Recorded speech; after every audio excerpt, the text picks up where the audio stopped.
তাহলে সেটা হবে জুলুম। মহাগ্রন্থ আল কোরআনুল কারীম সূরা আল মুমতাহিন আয়াত নম্বর 8 আল্লাহ সুবহানাহু ওয়া তাআলা আমাদেরকে দিক নির্দেশনা দিচ্ছেন, লা ইয়ানহাকুমুল্লাহু আনিল লাযীনা লাম ইউকাতিলুকুম ফিদ-দীন ওয়া লাম ইউখরিজুকুম এটা ত্যাগ করা, এটা যে কত বেদনাদায়ক সেটা কেবলমাত্র শুধুমাত্র ওই ব্যক্তি রিয়েলাইজ করতে পারবে, অনুধাবন করতে পারবে যে ব্যক্তি এই পরিস্থিতির সম্মুখীন হয়েছে। আমি আর আপনি এটা বুঝবো না। নবী করিম সাল্লাল্লাহু আলাইহি সাল্লাম তিনিও তার প্রিয় মাতৃভূমিকে অত্যন্ত ভালোবাসতেন। এজন্য তিনি যখন মক্কা থেকে মদিনা মুনাওয়ারায় যখন চলে যাচ্ছেন, তিনি মক্কার দিকে তাকিয়ে চোখের পানি ছেড়ে তিনি বলেছিলেন, হে মক্কা, কতই না চমৎকার তুমি, কতই না সুন্দর তুমি, তোমার অধিবাসীরা যদি আমাকে এই মক্কা থেকে বের করে না দিত তাহলে আমি তোমাদেরকে ছেড়ে কখনোই যেতাম না। মাতৃভূমির প্রতি যে ভালোবাসা, মাতৃভূমির প্রতি যে টান, মাতৃভূমির প্রতি যে মহব্বত, নবী করিম সাল্লাল্লাহু আলাইহি ওয়াসাল্লামের এই উক্তির মধ্যে সেটা যেন তার মুখ থেকে ঝরে ঝরে পড়ছিল। আল্লাহু আকবার। তো নবী করিম সাল্লাল্লাহু আলাইহি ওয়াসাল্লাম এবং সাহাবায়ে কেরাম তাদেরকে মক্কা মুআজ্জামা থেকে বহিষ্কার করা হয়েছে, তাদেরকে থাকতে দেওয়া হয়নি। তাদের কি অপরাধ ছিল? তারা সমাজে শান্তি প্রতিষ্ঠা করতে চেয়েছিল। মাইট ইজ রাইট, এই সমাজ তারা ভেঙে দিয়ে ইনসাফপূর্ণ একটি সমাজ ব্যবস্থা তারা প্রতিষ্ঠা করতে চেয়েছিলেন। এটাই ছিল তাদের অপরাধ। এক আল্লাহর দিকে আহ্বান করেছিলেন, এটি কি ছিল তাদের অপরাধ? তো আল্লাহ সুবহানাহু ওয়া তাআলা সূরা মুমতাহিনার 8 নম্বর আয়াতে কারিমার মধ্যে আমাদেরকে জানিয়ে দিচ্ছেন, যে সকল নন মুসলিম, যে সকল পত্তলী যারা তোমাদের সাথে যুদ্ধে লিপ্ত হয়নি এবং যারা তোমাদেরকে ঘর থেকে, তোমাদের মাতৃভূমি থেকে, তোমাদের আবাসস্থল থেকে অন্যায়ভাবে জুলুম করে জোর করে তোমাদেরকে বহিষ্কার করে দেয়নি, তোমরা তাদের সাথে ভালো আচরণ করবে, তাদের সাথে ইনসাফপূর্ণ আচরণ করবে, এ ব্যাপারে আল্লাহ তোমাদেরকে নিষেধ করেন না। ইন্নাল্লাহা ইউহিব্বুল মুকসিতিন, আল্লাহ রাব্বুল আলামিন ইনসাফকারীদেরকে ভালোবাসেন। তাহলে এই আয়াতে কারিমা থেকে বোঝা যায়, নন মুসলিম সাধারণ মানুষ যারা, তাদের সাথে আমাদের আচরণটা হবে ইনসাফপূর্ণ আচরণ, তাদের সাথে আমাদের আচরণটা হবে ন্যায় ভিত্তিক আচরণ। কোন কোন ক্ষেত্রে আমরা ইনসাফ করব আমি একটু পরে ডিটেলস যাচ্ছি। আমরা এখানে আরো একটি আয়াত উল্লেখ করতে চাই, সূরা আল মায়েদার 8 নম্বর আয়াতে কারিমা। আয়াতটার প্রেক্ষাপট আছে, আমরা একটু আলোচনা করে নেই। নবী করিম সাল্লাল্লাহু আলাইহি ওয়াসাল্লাম সাহাবায়ে কেরামকে নিয়ে তিনি মক্কা মুআজ্জামায় তিনি উমরা করতে গিয়েছিলেন। আপনার ইতিহাস জানেন, এজন্য আমি ওই ইতিহাস রিপিট করছি না। আল্লাহ নবী সাল্লাল্লাহু আলাইহি ওয়াসাল্লাম যখন সাহাবায়ে কেরামকে নিয়ে 1400 সাহাবায়ে কেরামের একটা বহর নিয়ে তিনি যখন মদিনা থেকে মক্কা মুআজ্জামার দিকে যাত্রা শুরু করলেন, একেবারে মক্কার কাছাকাছি হুদাইবিয়া নামক সন্ধির ওই জায়গায় গিয়ে তিনি মক্কার পৌত্তলিক কর্তৃক বাধাপ্রাপ্ত হলেন। তিনি তাদের সাথে একটা সন্ধি করলেন। দেখুন, একজন মানুষ যখন ইহরাম বেঁধে, আপনি আপনার কথাটা একটু চিন্তা করেন তো, একটু গেস করেন, একটু রিয়ালাইজ করার চেষ্টা করেন। আপনি সবার কাছ থেকে বিদায় নিয়েছেন, ইহরামের শ্বেত শুভ্র কাপড়ে নিজেকে জড়িয়েছেন, আপনি হজ করার সমস্ত প্রস্তুতি গ্রহণ করেছেন, উমরা করার সব প্রস্তুতি গ্রহণ করেছেন, গ্রহণ করে প্রিয়জন আপনজনদের কাছ থেকে বিদায় নিয়েছেন। আপনি এয়ারপোর্ট গিয়ে যদি বাধাপ্রাপ্ত হন যে না, তোমাকে মক্কায় হজ করতে যেতে দেওয়া হবে না, তুমি মক্কায় উমরা করতে যেতে পারবে না, আপনি চিন্তা করেন তো আপনার মনের অবস্থাটা কেমন হবে? কেমন হবে আপনার মনের অবস্থা? একটু আমাদের একটু চিন্তা করা দরকার। যেই মানুষগুলি নিজেদের মাতৃভূমি থেকে নির্যাতিত হয়ে, নিষ্পেষিত, নিপীড়িত হয়ে হিজরত করতে বাধ্য হলো, সেই মানুষগুলো দীর্ঘ বছর পরে আবার যখন বাইতুল্লাহ কাবা শরীফ দর্শন করবে, আল্লাহর ঘর দেখে তাদের হৃদয়টাকে শীতল করবে, চক্ষু শীতল করবে, সেই মানুষগুলো যদি মক্কা মুআজ্জামার কাছে গিয়ে, আল্লাহর ঘরের কাছে গিয়ে বাধাপ্রাপ্ত হয়, তাহলে তাদের অবস্থাটা কেমন হবে আমাদের একটু চিন্তা করা দরকার। একজন মানুষ স্বাভাবিকভাবে দুনিয়াবী কোনো কাজে বাধাপ্রাপ্ত হওয়া আর ধর্মীয় কোনো কাজে বাধাপ্রাপ্ত হওয়া, দুটোর মধ্যে কিন্তু আকাশ পাতাল পার্থক্য আছে। ধর্মীয় অনুভূতি, ধর্মীয় ফিলিংস, এটা এত মারাত্মক, এত সেন্সিটিভ এবং এত পাওয়ারফুল। পৃথিবীতে মানুষ ধর্মকে এত বেশি ভালোবাসে, রিলিজিয়ানকে এত বেশি ভালোবাসে, শুধুমাত্র কেবলমাত্র একজন মানুষ ধর্মের জন্য, আল্লাহর জন্য, রাসূলের জন্যই জীবন দিতে পারে। পৃথিবীর সমস্ত সম্পদ কোন মানুষের পায়ে ঢেলে দিলেও ওই সম্পদের জন্য মানুষ জীবন উৎসর্গ করতে পারে না। ঠিক কিনা বলেন? মানুষ জীবন কিসের জন্য দিতে পারে? রসুলের প্রশ্ন যখন আসবে দেখবেন বহু মুসলমান তারা কোনো কিছুর পরোয়া করে না, জীবনের পরোয়া করে না। আল্লাহর প্রশ্ন যখন আসে, ধর্মের প্রশ্ন যখন আসে, কোরআনের প্রশ্ন যখন আসে, মানুষ কিন্তু কোনো কিছু পরোয়া করে না, অকাতরে নিজের জীবনকে বিলিয়ে দিতে পারে। এক্সাম্পল আছে না নাই? দৃষ্টান্ত আছে না নাই? বহু দৃষ্টান্ত আছে। আমি ওই টপিকেও যাচ্ছি না। তাহলে মানুষের ধর্মীয় অনুভূতি, ধর্মীয় ফিলিংস এত পাওয়ারফুল, এত শক্তিশালী, বিশ্বের আর কোনো কিছুই এত পাওয়ারফুল নয়, মানুষের কাছে এত প্রিয় নয়। এজন্য মানুষ ধর্মের জন্য প্রাণ দিতে পারে। দেখুন, কোনো ব্যক্তি যদি আপনার কোনো স্বার্থে আঘাত হানে, আপনি মাফ করে দিবেন, আচ্ছা ঠিক আছে যাও তোমাকে মাফ করে দিলাম। কিন্তু একজন মানুষ যদি আপনাকে সালাত আদায় করতে বাধা দেয়, নামাজ পড়তে বাধা দেয়, আপনি নামাজের প্রস্তুতি নিয়ে এসেছেন, একজন মানুষ বললো না তুমি মসজিদে প্রবেশ করতে পারবে না, মসজিদে ঢুকতে পারবে না, আপনি কিন্তু এত সহজেই এটা মেনে নেবেন না।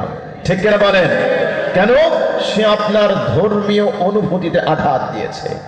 সাহাবায়ে কেরাম রিদওয়ানুল্লাহি তাআলা আলাইহিম আজমাইন কত স্বপ্ন, কত আশা নিয়ে আল্লাহর ঘর জিয়ারতে যাবে। আপনি কল্পনা করতে পারেন, আমরা যখন আল্লাহর ঘরে যাই, কত শত কষ্ট, কত শত মাইল পেরিয়ে আল্লাহর ঘরে যান। আল্লাহু আকবার। সফরের কষ্ট, তারপরে ইহরামের কষ্ট, আরো কত কষ্ট। যারা হজ করেছেন, যারা উমরা করেছেন, এই যে ফিলিংস, এটা আমি ভাষা দিয়ে বোঝাতে পারবো না। এত কষ্ট করে শত শত হাজার হাজার মাইল পাড়ি দিয়ে একজন মানুষ যখন বাইতুল্লাহর সামনে গিয়ে দাঁড়ায়, আল্লাহু আকবার, কি যে এক ভালো লাগা, কি যে এক ভালোবাসা, এটা শুধুমাত্র হৃদয় দিয়ে উপলব্ধি করা যায়। এটা কোনো কবি তার কাব্যিক ভাষা দিয়ে, কোনো সাহিত্যিক তার সাহিত্য দিয়ে এটা মানুষকে বোঝাতে পারবে না। এই জন্যই তো রসুল বলেছেন, কাবা শরীফের প্রথম দর্শনে দোয়া করে দোয়া কবুল হয়। কেন কবুল হয় জানেন? রহস্যটা ওই জায়গায় যে মানুষের হৃদয়টা তখন বিগলিত থাকে। আপনি 30টা 40টা বছর পর্যন্ত স্বপ্ন দেখেছেন আল্লাহর ঘরের সামনে যাবেন, এখন আল্লাহর ঘরের সামনে দাঁড়ানো আছেন। এই মুহূর্তটা আসলে এক অন্যরকম অনুভূতি। তো সাহাবায়ে কেরাম মক্কা থেকে, মদিনা থেকে রসুলের সাথে উমরা করার জন্য মক্কায় রওনা দিয়েছেন, প্রতিমধ্যে বাধাপ্রাপ্ত হয়েছেন। তাহলে বুঝুন তাদের অন্তরের ব্যথা কেমন, কেমন ব্যথা। এরপরে যখন মক্কা বিজয় হলো, তো মক্কা বিজয় হলে সাহাবায়ে কেরামের উপরে তাদের ক্ষমতা চলে আসলো, মক্কাবাসীর উপরে এখন তারা যে কোনো হুকুম, যে কোনো আধিপত্য তারা বিস্তার করতে পারে। আল্লাহ সুবহানাহু ওয়া তাআলা সতর্ক বার্তা দিয়েছেন, খেয়াল করেন, ইয়া আইয়ুহাল্লাযীনা আমানু কুনু কাওয়ামিনা লিল্লাহি শুহাদা বিল কিসত। হে বিশ্বাসীগণ, তোমরা আল্লাহর সাক্ষী স্বরূপ পৃথিবীতে ইনসাফ প্রতিষ্ঠাকারী হয়ে যাও। ওয়ালা ইয়াজরিমান্নাকুম শানানু কওমিন, কোন কওমের প্রতি বিদ্বেষ, কোন কওমের প্রতি তোমাদের রাগ, কোন কওমের প্রতি তোমাদের ব্যথা, এটা যেন তোমাদেরকে প্ররোচিত না করে। ওয়ালা ইয়াজরিমান্নাকুম শানানু কওমিন আলা আল্লা তা'দিলু। আল্লাহু আকবার। কোন কওমের প্রতি, কোন কওম?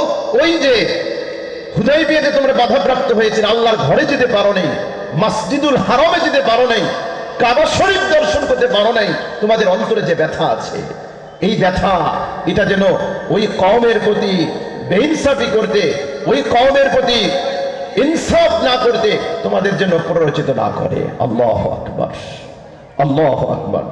আল্লাহ সুবহানাহু ওয়া তাআলা বলছেন, ই'দিলু হুয়া আকরাবু লিত-তাকওয়া। কোন জায়গায় দাঁড়িয়ে আছে? সাহাবায়ে কেরাম এতদিন পরে যাদেরকে এত নির্যাতন করেছে, এত নিষ্পেষণ করেছে, এত নিপীড়ন চালিয়েছে, আপনারা ইতিহাস জানেন। বিলাল রাদিয়াল্লাহু তাআলা আনহু, তার নির্যাতনের কাহিনী আপনারা জানেন। খাব্বাব রাদিয়াল্লাহু তাআলা আনহু, নির্যাতনের আপনারা জানেন। সুমাইয়া রাদিয়াল্লাহু তাআলা আনহা, যার নির্যাতনের কাহিনী আপনারা জানেন। এমনকি আখিরি জামানার পয়গম্বর মুহাম্মদুর রাসূলুল্লাহ সাল্লাল্লাহু আলাইহি ওয়াসাল্লাম, তার উপরে কি অকথ্য নির্যাতন, তার ইতিহাস আপনারা জানেন। বুখারী শরীফের এক হাদিস এসেছে, আল্লাহর নবী সাল্লাল্লাহু আলাইহি ওয়াসাল্লাম মক্কা মুআজ্জামায় তিনি সালাতরত ছিলেন। আবু জেহেল দূর থেকে তার কিছু সাঙ্গপাঙ্গকে লিলিয়ে দিয়ে মরা উটের নাড়ি ভুঁড়ি, দুর্গন্ধযুক্ত নাড়ি ভুঁড়ি এনে আল্লাহ রাসূলের মাথার উপরে রেখে দিয়েছেন। নাউযুবিল্লাহ, নাউযুবিল্লাহ। আব্দুল্লাহ ইবনে মাসউদ রাদিয়াল্লাহু তাআলা আনহু তিনি বলেন যে আমি এতটুকু ক্ষমতা আমার ছিল না যে আমি গিয়ে বাধা দিব। আমি গিয়ে ফাতেমা রাদিয়াল্লাহু তাআলা আনহা তাকে সংবাদ দিলাম। ফাতেমা এসে আল্লাহ রাসূলের মাথার উপর থেকে সেই নাড়ি ভুঁড়ি সরিয়েছে। এরপরে আল্লাহ রাসূল সিজদা থেকে মাথা উঠিয়েছেন। এত অকথ্য নির্যাতনের পরে আল্লাহ সুবহানাহু ওয়া তাআলা সতর্ক বার্তা দিয়েছেন, খবরদার খবরদার, এখন মক্কাবাসীর উপরে তোমাদের ক্ষমতা এসেছে, তোমরা পাওয়ারফুল হয়েছো, তাদের প্রতি তোমরা বেইনসাফি করবে না, তাদের সাথে তোমরা ন্যায়সঙ্গত আচরণ করবে। বলেন আল্লাহু আকবার। দ্যাট ইজ ইসলাম। এটাই হচ্ছে ইসলাম, এটাই হচ্ছে ইসলামের শিক্ষা। এরপরে ইতিহাস আপনারা জানেন, নবী করিম সাল্লাল্লাহু আলাইহি ওয়াসাল্লাম তাদের সাথে কিরূপ আচরণ করেছেন, সেই ঘটনা আমরা পুনরাবৃত্তি করছি না। তো ইসলাম নন মুসলিম যারা আছে তাদের সাথে মুসলমানদেরকে নির্দেশ দিচ্ছে তোমরা ইনসাফপূর্ণ আচরণ করবে। আপনি আমাকে প্রশ্ন করতে পারেন, আমার ইনসাফটা কোন কোন ক্ষেত্রে হবে? নাম্বার 1, সম্মানের ক্ষেত্রে আপনি ইনসাফপূর্ণ আচরণ করবেন। একজন নন মুসলিম, একজন হিন্দু, একজন বৌদ্ধ, একজন খ্রিস্টান, যে কোনো ধর্মেরই হোক না কেন, সে ব্যক্তি নিরপরাধ হলে, যদি কোনো অপরাধের সাথে সে জড়িত না হয়, তাহলে ব্যক্তি হিসেবে, মানুষ হিসেবে ওই মানুষটাকে অপমান করা, ইনসাল্ট করার কোনো অধিকার আপনার নাই। ইসলাম মানুষকে সম্মান দিয়েছে, ইসলাম মানুষের সর্বোচ্চ মর্যাদা দিয়েছে। মহাগ্রন্থ আল কোরআনুল কারীমের মধ্যে আল্লাহ সুবহানাহু ওয়া তাআলা আমাদেরকে চিরন্তন সত্য কথাটি জানিয়ে দিয়েছেন। সূরা বনী ইসরাঈল ৭০ নম্বর আয়াত, আল্লাহ বলছেন, ওয়ালাকাদ কাররামনা বনী আদম, আমি আদম সন্তানকে সম্মানিত করেছি, সম্মানের আসনে অধিষ্ঠিত করেছি। বলেন না সুবহানাল্লাহ। আদম সন্তান বলেছে, আল্লাহ সুবহানাহু ওয়া তাআলা বলেন নাই আমি মুসলমানকে সম্মানিত করেছি, আমি মুমিনকে সম্মানিত করেছি, এ কথা বলেন নাই। এই আয়াতে কারিমার মধ্যে আল্লাহ সুবহানাহু ওয়া তাআলা বলেছেন, ওয়ালাকাদ কাররামনা বনী আদম। আদম সন্তান বলতে যা বোঝায়, যারা এই কথা স্বীকার করে যে আমাদের পূর্বপুরুষ আদম আলাইহিস সালাতুস সালাম, ইসলাম তাদেরকে মর্যাদার আসনে অধিষ্ঠিত করে দিয়েছে। একটু আওয়াজ দিয়ে বলেন সুবহানাল্লাহ। এখন যদি কোনো ব্যক্তি সে তার পূর্বপুরুষের পরিচয়কে স্বীকার না করে, সেটা ভিন্ন কথা। কেউ যদি মনে করে যে না, আমাদের পূর্বপুরুষ আদম আলাইহিস সালাতুস সালাম নয়, আমাদের পূর্বপুরুষ হলো শিম্পাঞ্জি আর বানর, এরকম মানুষ আছে না নাই? জোরে বলেন আছে না নাই? যদি কোনো ব্যক্তি ডারউইনের মস্তিষ্ক বিকৃত বিবর্তনবাদের সেই ট্যাবলেট সেবন করে সে যদি দাবি করে যে না, আমাদের পূর্বপুরুষ আদম না, আমাদের পূর্বপুরুষ হাওয়া না, আমাদের ঠিকানা জান্নাত নয়, বরং আমাদের পূর্বপুরুষ হলো বানর আর শিম্পাঞ্জি, এই বানর আর শিম্পাঞ্জির উত্তর শরীরে আছে না নাই? আপনাদেরকে ঘুম আসছে নাকি? বানর আর শিম্পাঞ্জির সন্তানেরা পৃথিবীতে আছে না নাই? আছে, আছে। তো আল্লাহ রাব্বুল আলামিন মানুষকে মর্যাদার আসনে বসিয়েছে। ইসলাম মানুষকে যতটা মর্যাদা দিয়েছে, যতটা সম্মান দিয়েছে, পৃথিবীর কোন ধর্ম, কোন মত, কোন ইসলাম, কোন থিওরি মানুষকে এতটা সম্মানের আসনে বসাতে পারে নাই। স্বাভাবিক লজিক বুঝেন, কোন মানুষের যদি বংশ পরিচয় না থাকে, সেই মানুষকে আমাদের দৃষ্টিতে সম্মানী না অসম্মানী? কোন মানুষের যদি পূর্ব পরিচয় না থাকে, পিতৃ পরিচয় না থাকে, সে সম্মানী না অসম্মানী? তো যারা আমাদেরকে বোঝাতে চায় যে আমরা শিম্পাঞ্জির বংশধর, তারা কি আসলে মানবতাকে সম্মানিত করে না অসম্মানিত করে? অসম্মানিত করে। পৃথিবীতে কেবলমাত্র শুধুমাত্র ইসলামী মানুষকে সম্মানের আসনে বসিয়েছে। এরকম দ্বিতীয় আর কোন রিলিজিয়ান, আর কোন মত, আর কোন ইসলাম আপনি খুঁজে পাবেন? আমি চ্যালেঞ্জ করলাম। আমার সাথে আমেরিকার একজন দার্শনিক, তিনি টকশোতে এসেছিলেন, ফেস দ্য পিপলে।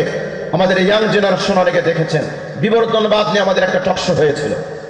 তো আমার লাস্ট ওনাদের যে দাবি, আমি ওই টপিকে তো আজকে ডিসকাস করা যাবে না, দীর্ঘ আলোচনা করব না, মূল পয়েন্টটা বলছি। আমি যখন বললাম যে আপনারা দাবি করেন এককোষী একটা প্রাণী থেকেই এরপরে প্রাণীর অস্তিত্ব হলো, সেখান থেকে বহুকোষী প্রাণী ইত্যাদি ইত্যাদি হলো, আপনি আমাকে বোঝান তো এককোষী প্রাণী এটা কিভাবে তৈরি হলো, প্রাণীর উৎপত্তিটা কিভাবে হলো, আপনি আমাকে বোঝান। কোনো জবাব নেই, কোনো জবাব নেই। জবাব ওরা দিতে পারবে না, ওদের কাছে কোনো জবাব নেই। আপনাকে যদি প্রশ্ন করা হয়, ধরুন আপনি একটা বড় বিশাল একটা ডিব্বার মধ্যে আপনি কিছু লোহা রেখেছেন, কিছু তামা রেখেছেন, আরো কিছু নাট বল্টু রেখেছেন, ইত্যাদি ইত্যাদি। এরপরে এগুলো অনেকক্ষণ পর্যন্ত আপনি ঘুরিয়েছেন, ধরেন 100 বছর, 1000 বছর। এরপরে যখন ঢাকনার মুখটা খুলবেন, দেখবেন সুন্দর একটা গাড়ি তৈরি হয়েছে। সম্ভব? কথা বলেন, সম্ভব? আপনি বললেন যে আমি এক কাজ করব, আমার খুব আম খেতে ইচ্ছে করছে, আমি রাজশাহীর রসালো আম খাবো, রাতের বেলা এটা বলে ঘুমিয়েছেন। সকালবেলা ঘুম থেকে উঠে ছাদে গিয়েছেন, গিয়ে দেখেন ছাদের উপরে একটা সুন্দর গাছ দাঁড়িয়েছে, আর গাছের ভিতরে একেবারে রসালো টসটসে আম ঝুলছে। সম্ভব? কথা বলেন সম্ভব? সম্ভব নয়। তাহলে মেডিকেল সায়েন্সের যারা ছাত্র আছেন, আপনারা জানেন যে মানুষের শরীরে, মানুষের বডিতে যে সেল, যে কোষ তৈরি হয়েছে, কি জটিল প্রক্রিয়ার মাধ্যমে এটা তৈরি হয়েছে, এটা কোনো কারিগর ছাড়া, কোনো স্রষ্টা ছাড়া কখনোই সৃষ্টি করা সম্ভব নয়। জিন বলেন, ডিএনএ বলেন, এই টপিকটা আজকে আমার নেই।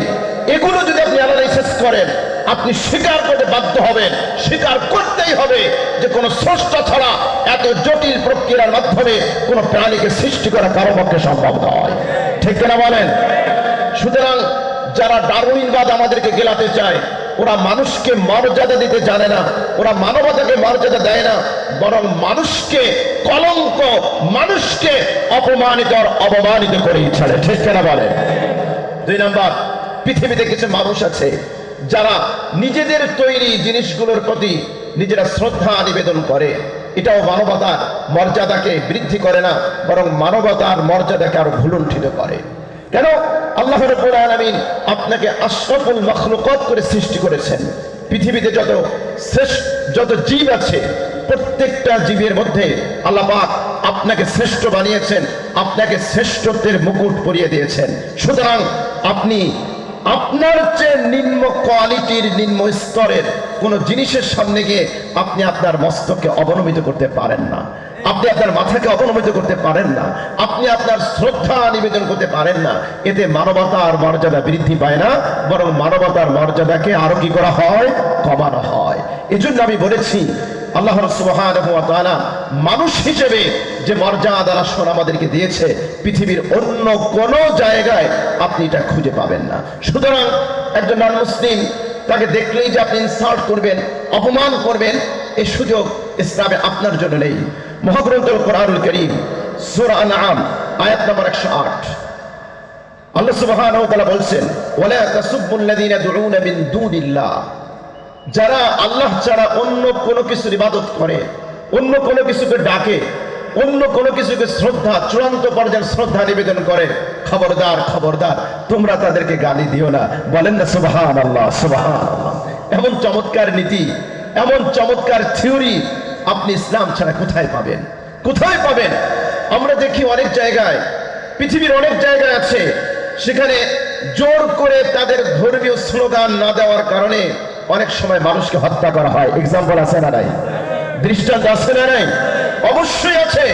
কিন্তু আপনি যদি কোন নন মুসলিমকে জোর করে আল্লাহু আকবার বলতে বাধ্য করেন, আমি বলবো আপনি ইসলামের নামে করলে এটা দ্যাট ইজ ইসলাম নয়। ইসলাম আপনাকে শিক্ষা দিচ্ছে না। আপনি কোন ব্যক্তির ধর্মীয় কোন বিষয়ে আপনি অস্ত্র ঠেকিয়ে আপনি তাকে বাধ্য করতে পারবেন না, তুমি এই কাজ করতে পারবা না, এই অনুমতি ইসলাম আপনাকে দেয় না। আপনার জন্য এই অনুমতি নেই। ইসলাম আপনাকে শিক্ষা দিচ্ছে, আপনি ইসলামের সৌন্দর্য তুলে ধরেন। ইসলামের সৌন্দর্যে তারা বিমোহিত হয়ে তারা ইসলামের প্রতি আকৃষ্ট হবে। ওরিয়েন্টালিস্ট যারা আছে, নন মুসলিম যারা আছে, অনেক নাস্তিক মুরতাদ যারা আছে, তারা ইসলামের উপর একটা ব্লেম দেয়, ইসলামের উপর একটা অপবাদ আরোপ করে যে ইসলাম পৃথিবীতে তরবারির জোরে বিকশিত হয়েছে, এর সে ডাহা মিথ্যা কথা আর কিছু হতে পারে না। ইসলাম তরবারির জোরে সারা বিশ্বে ছড়ায় নাই, ইসলাম তার সৌন্দর্য দিয়ে মানুষের মন জয় করে তারা ইসলামের মধ্যে তারা অন্তর্ভুক্ত হয়েছে। ঠিক কিনা বলেন? আমি দু একটা এক্সাম্পল দেই, তাহলে বুঝবেন। ইসলাম যদি তরবারির জোরেই বিকশিত হতো, তাহলে জাজিরাতুল আরব, গোটা আরবে একজন নন মুসলিমকেও খুঁজে পাওয়া যেত না। কথা বলেন ঠিক কিনা? ইসলাম যদি তরবারির জোরে বিকশিত হতো, আমাদের ভারতবর্ষে একজন নন মুসলিমও খুঁজে পাওয়ার কথা ছিল না। প্রায় 700 বছর পর্যন্ত ভারতবর্ষে মুসলমান শাসন করে নাই। কথা বলেন, করে নাই? সেখানে নন মুসলিম আছে না নাই? হিন্দুরা আছে না নাই? আছে।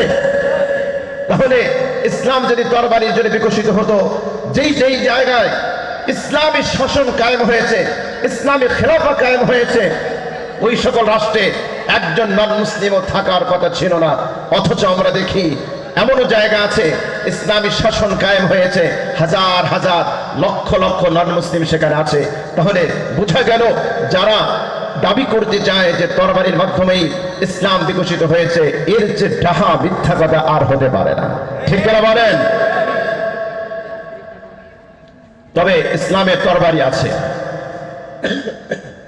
ইসলামের তরবারি আছে। একটা এক্সাম্পল দেই তাহলে বুঝবেন। ডাক্তার ট্রিটমেন্ট দেয়, মেডিসিন দেয়, ঔষধ দেয়, কিন্তু কোন ক্যান্সারে আক্রান্ত ব্যক্তি, ধরেন তার হাতে ক্যান্সার হয়েছে, হাতটা পচন ধরেছে, এখন ডাক্তার এই ক্যান্সারের রোগীকে বাঁচানোর জন্য যদি হাতটা কেটে ফেলে, বরং সে কেটে ফেলতে বাধ্য, তাহলে কি আপনি বলবেন যে ডাক্তার শুধুমাত্র হাত কাটে? কথা বলেন, এ কথা বলা কোনো বুদ্ধিমানের কাজ হবে? ডাক্তার তার ডাক্তারি বিদ্যা অস্ত্রের মাধ্যমে প্রতিফলিত ঘটায়, এ কথা বলা কোনো বুদ্ধিমানের কাজ হবে? ডাক্তারি বিদ্যা চিকিৎসার ক্ষেত্রে রোগী চিকিৎসার জন্য মেডিসিন দরকার। কখনো কখনো জটিল রোগীকে, ক্যান্সারের রোগীকে ক্যান্সার থেকে বাঁচানোর জন্য তরবারি অর্থাৎ অস্ত্রের ব্যবহারের দরকার আছে না নাই? একটু কথা বলেন, দরকার আছে না নাই? অবশ্যই দরকার আছে। তো ডাক্তার যদি জটিল রোগীকে বাঁচানোর জন্য সেখানে যদি অস্ত্র ব্যবহার করে, এজন্য ডাক্তারকে আপনি ব্লেম দিতে পারেন না যে ডাক্তারি বিদ্যা মানেই হচ্ছে কাটাকাটি, ডাক্তারি বিদ্যা মানেই হচ্ছে হাত কেটে ফেলা, ডাক্তারি বিদ্যা মানেই হচ্ছে পা কেটে ফেলা। ঠিক একইভাবে সমাজের যে ক্যান্সার আছে সন্ত্রাস, সমাজের যে ক্যান্সার আছে দুর্নীতি, সমাজের যে ক্যান্সার আছে জঙ্গিবাদী, এগুলোকে দমন করার জন্যই ইসলাম জিহাদের বিধান দিয়েছে। বলেন আল্লাহু আকবার। এটি বাস্তবতা, আপনি স্বীকার করেন আর না করেন, এটি হচ্ছে বাস্তবতা। যারা জিহাদকে সন্ত্রাস বলে, উল্টা বলে, আসলে পৃথিবী থেকে সন্ত্রাস দমনের জন্যই আল্লাহ রাব্বুল আলামিন জিহাদের বিধান দিয়েছে। এখন চোরে কি ধর্মের কথা শোনে? কথা বলে, চোরে ধর্মের কথা শোনে না। আমাকে একবার প্রশ্ন করা হলো যে আচ্ছা আপনারা এত ওয়াজ নসিহত করেন, তাহলে অপরাধ প্রবণতা দিন দিন বাড়ছে কেন, অপরাধ কমে না কেন? ফেসদা পিপুলের টক শোতে আমাকে একজন সুশীল প্রশ্ন করে বসেছে যে আপনারা এত নসিহত পেশ করেন, এত ওয়াজ করেন, কিন্তু অপরাধ তো দিন দিন বাড়ে। আমি বললাম যে আচ্ছা ঠিক আছে, বলুন তো দেখি, কোন রোগী যদি কোনো ডাক্তারের কাছে যায়, ডাক্তার যদি প্রেসক্রিপশন দেয় দুইটা, মেডিসিন দেয় দুইটা, কিন্তু সেবন করে একটা, রোগ কি পরিপূর্ণ নিরাময় হবে? আপনারা কি আমার কথা বুঝতেছেন? আপনি যদি কোনো ডাক্তারের কাছে যান, কোনো রোগী যদি কোনো ডাক্তারের কাছে যায়, ডাক্তার তাকে দুটো মেডিসিন দিয়েছে, কয়টা ঔষধ দিয়েছে, কয়টা, কিন্তু আপনি সেবন করলেন একটা, তাহলে পরিপূর্ণভাবে আপনার রোগ সারবে? আপনার পরিপূর্ণ রোগ নিরাময় করতে হলে আপনাকে মেডিসিন কয়টা সেবন করতে হবে? দুইটা সেবন করতে হবে। ঠিক একইভাবে আল্লাহ রাব্বুল আলামিন সমাজের শান্তি প্রতিষ্ঠার জন্য থিওরি দিয়েছে দুইটা, মেডিসিন দিয়েছে দুইটা, একটা হচ্ছে নাসিহা, আরেকটা হচ্ছে দণ্ডবিধি। আপনি শুধুমাত্র নাসিহা নেবেন, দণ্ডবিধি নেবেন না, এই সমাজে কোনোদিন শান্তি প্রতিষ্ঠা হবে না। আমি একটা সহজ প্রশ্ন করি, বাংলাদেশে দুর্নীতি আছে না নাই? দুর্নীতি আছে, অবশ্যই দুর্নীতি আছে। কোন একজন দুর্নীতিবাজকে ধরে, কোন একজন চোরকে ধরে, চোর যদি চুরি করে সে তার ক্ষুধার জন্য না করে, সে জীবন বাঁচানোর জন্য চুরি না করে, বরং মোটা অঙ্কের টাকা চুরি করেছে, তার চুরি প্রমাণিত হয়েছে আদালতে।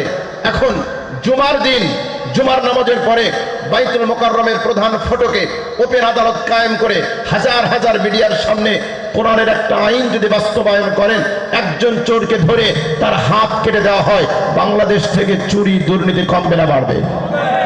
জোরে বলেন। তাহলে আল্লাহ রাব্বুল আলামিন মেডিসিন দিয়েছেন দুইটা, কোরআন আমাদেরকে মেডিসিন দিয়েছে দুইটা, একটা হচ্ছে নাসিহা, আরেকটা হচ্ছে দণ্ডবিধি। আপনি একটা নেবেন আরেকটা নেবেন না, ওই সমাজে কোনোদিন শান্তি প্রতিষ্ঠা হবে না। শান্তি যদি পেতে চাই, পরিপূর্ণ মেডিসিন অর্থাৎ কোরআন আমাদের সমাজে অ্যাপ্লাই করতে হবে, তাহলেই কেবলমাত্র শুধুমাত্র আমাদের জীবনে শান্তি আসতে পারে। ঠিক কিনা বলেন? কাজেই আপনাকে পরিপূর্ণভাবে ইসলাম থেকে নিতে হবে। সুতরাং আমরা যেটা বলছিলাম যে সম্মান, নন মুসলিম একজন ব্যক্তি দেখলেই তাকে আপনি ইনসাল্ট করবেন, অপমান করবেন, তাকে গালি দিবেন, এই সুযোগ ইসলাম আপনাকে দেয় নাই। আপনি তাকে সম্মান করবেন, তাকে রেসপেক্ট করবেন। আমি একটি হাদিস আপনাদের উল্লেখ করতে চাই আপনাদের কাছে, সহিহ বুখারীর 1311 নম্বর হাদিস, ভালো করে খেয়াল করবেন। নবী করিম সাল্লাল্লাহু আলাইহি ওয়াসাল্লাম সাহাবায়ে কেরামকে নিয়ে বসে আছেন। জাবের রাদিয়াল্লাহু তাআলা থেকে হাদিসটি বর্ণিত। হঠাৎ একটা লাশ আল্লাহ রাসূলের পাশ দিয়ে নিয়ে যাওয়া হচ্ছে। নবী করিম সাল্লাল্লাহু আলাইহি ওয়াসাল্লাম দাঁড়িয়ে গেলেন। সাহাবায়ে কেরাম বললেন, আমরাও রাসূলের সাথে দাঁড়িয়ে গেলাম। রাসূলও দাঁড়িয়ে গেছেন, আমরাও দাঁড়িয়ে গেলাম। এখন সাহাবায়ে কেরাম বললেন, ইয়া রাসূলুল্লাহ, হাযা জানাযাতু ইয়াহুদিয়্যিন। হে আল্লাহর রাসূল, এটা তো একটা ইহুদির লাশ, একটা ইহুদির জানাজা। আপনি একটা ইহুদির লাশ দেখেই আপনি দাঁড়িয়ে গেলেন। আল্লাহু আকবার।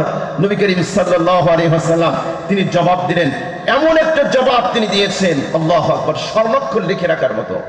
আলাইসাত নাফসান। নবীজি বললেন, কি বলো তোমরা আমার সাহাবীরা, ইহুদির লাশ বলছো, সে কি মানুষ নয়? আর আল্লাহু আকবার বলেন। পৃথিবীতে এমন আদর্শ আপনি কোথায় পাবেন? মুহাম্মদ সাল্লাল্লাহু আলাইহি ওয়াসাল্লাম তার জবান ছাড়া এমন চমৎকার কথা, এমন চমৎকার আদর্শ আপনি কোথায় পাবেন? আল্লাহ নবী ইহুদি খ্রিস্টান এই জায়গায় কোনো পার্থক্য করেন নাই।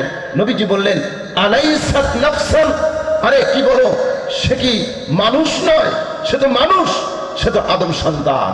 সুতরাং তাকে রেসপেক্ট করতে হবে, তাকে অনার করতে হবে। ও আমার কলিজার টুকরো ভাইয়েরা, এটাই ইসলামের শিক্ষা, এটাই ইসলামের শিক্ষা। সুতরাং এক নম্বরে রেসপেক্টের জায়গায়, অনারের জায়গায়, সম্মানের জায়গায় আপনি একজন নন মুসলিমকে দেখলেই আপনি গালি দিবেন, আপনি তাকে কটাক্ষ করবেন, আপনি তাকে ঠাট্টা বিদ্রুপ করবেন, এটা ইসলামের শিক্ষা নয়। ইসলাম এই শিক্ষা দেয় না। বরং আপনি এমন ব্যবহার করবেন, আপনি এমন আচরণ করবেন যা দেখে ওই নন মুসলিম সে যেন ইসলামের প্রতি আকৃষ্ট হয়। সাহাবায়ে কেরাম রিদওয়ানুল্লাহি তাআলা আলাইহিম আজমাইন, ১৬ লক্ষ সাহাবী বলা হয়। কতজন সাহাবীর কবর মক্কা মদিনায় আছে? আল্লাহ রাসূলের সাহাবীরা পৃথিবীর দিক দিকে ছড়িয়ে পড়েছেন, দিগন্তে দিগন্তে ছড়িয়ে পড়েছেন, প্রান্তে প্রান্তে ছড়িয়ে পড়েছেন। ভাষা জানেন না, তারা আরবি ভাষাভাষী ছিলেন। এমন দেশে গিয়েছেন যে দেশের মানুষ সাহাবায়ে কেরামের ভাষা বোঝেন না, কিন্তু তাদের উত্তম আখলাক, উত্তম চরিত্র, উত্তম ব্যবহার দেখে ওই দেশের মানুষগুলো তারা ইসলামের উপর আকৃষ্ট হয়ে, ইসলামের প্রতি আকৃষ্ট হয়ে তারা ইসলাম গ্রহণ করেছে। আজকে মুসলমান নন মুসলিম তারা যে ইসলামের উপর প্রতি আকৃষ্ট হয় না, এর জন্য কোনোভাবে কিন্তু আমরা আমাদের দায় এড়াতে পারি না। মুসলমান আমাদের ক্যারেক্টার যা হওয়া উচিত ছিল, আমাদের চরিত্র যা হওয়া উচিত ছিল, আজকে আমরা ভুলে গিয়েছি।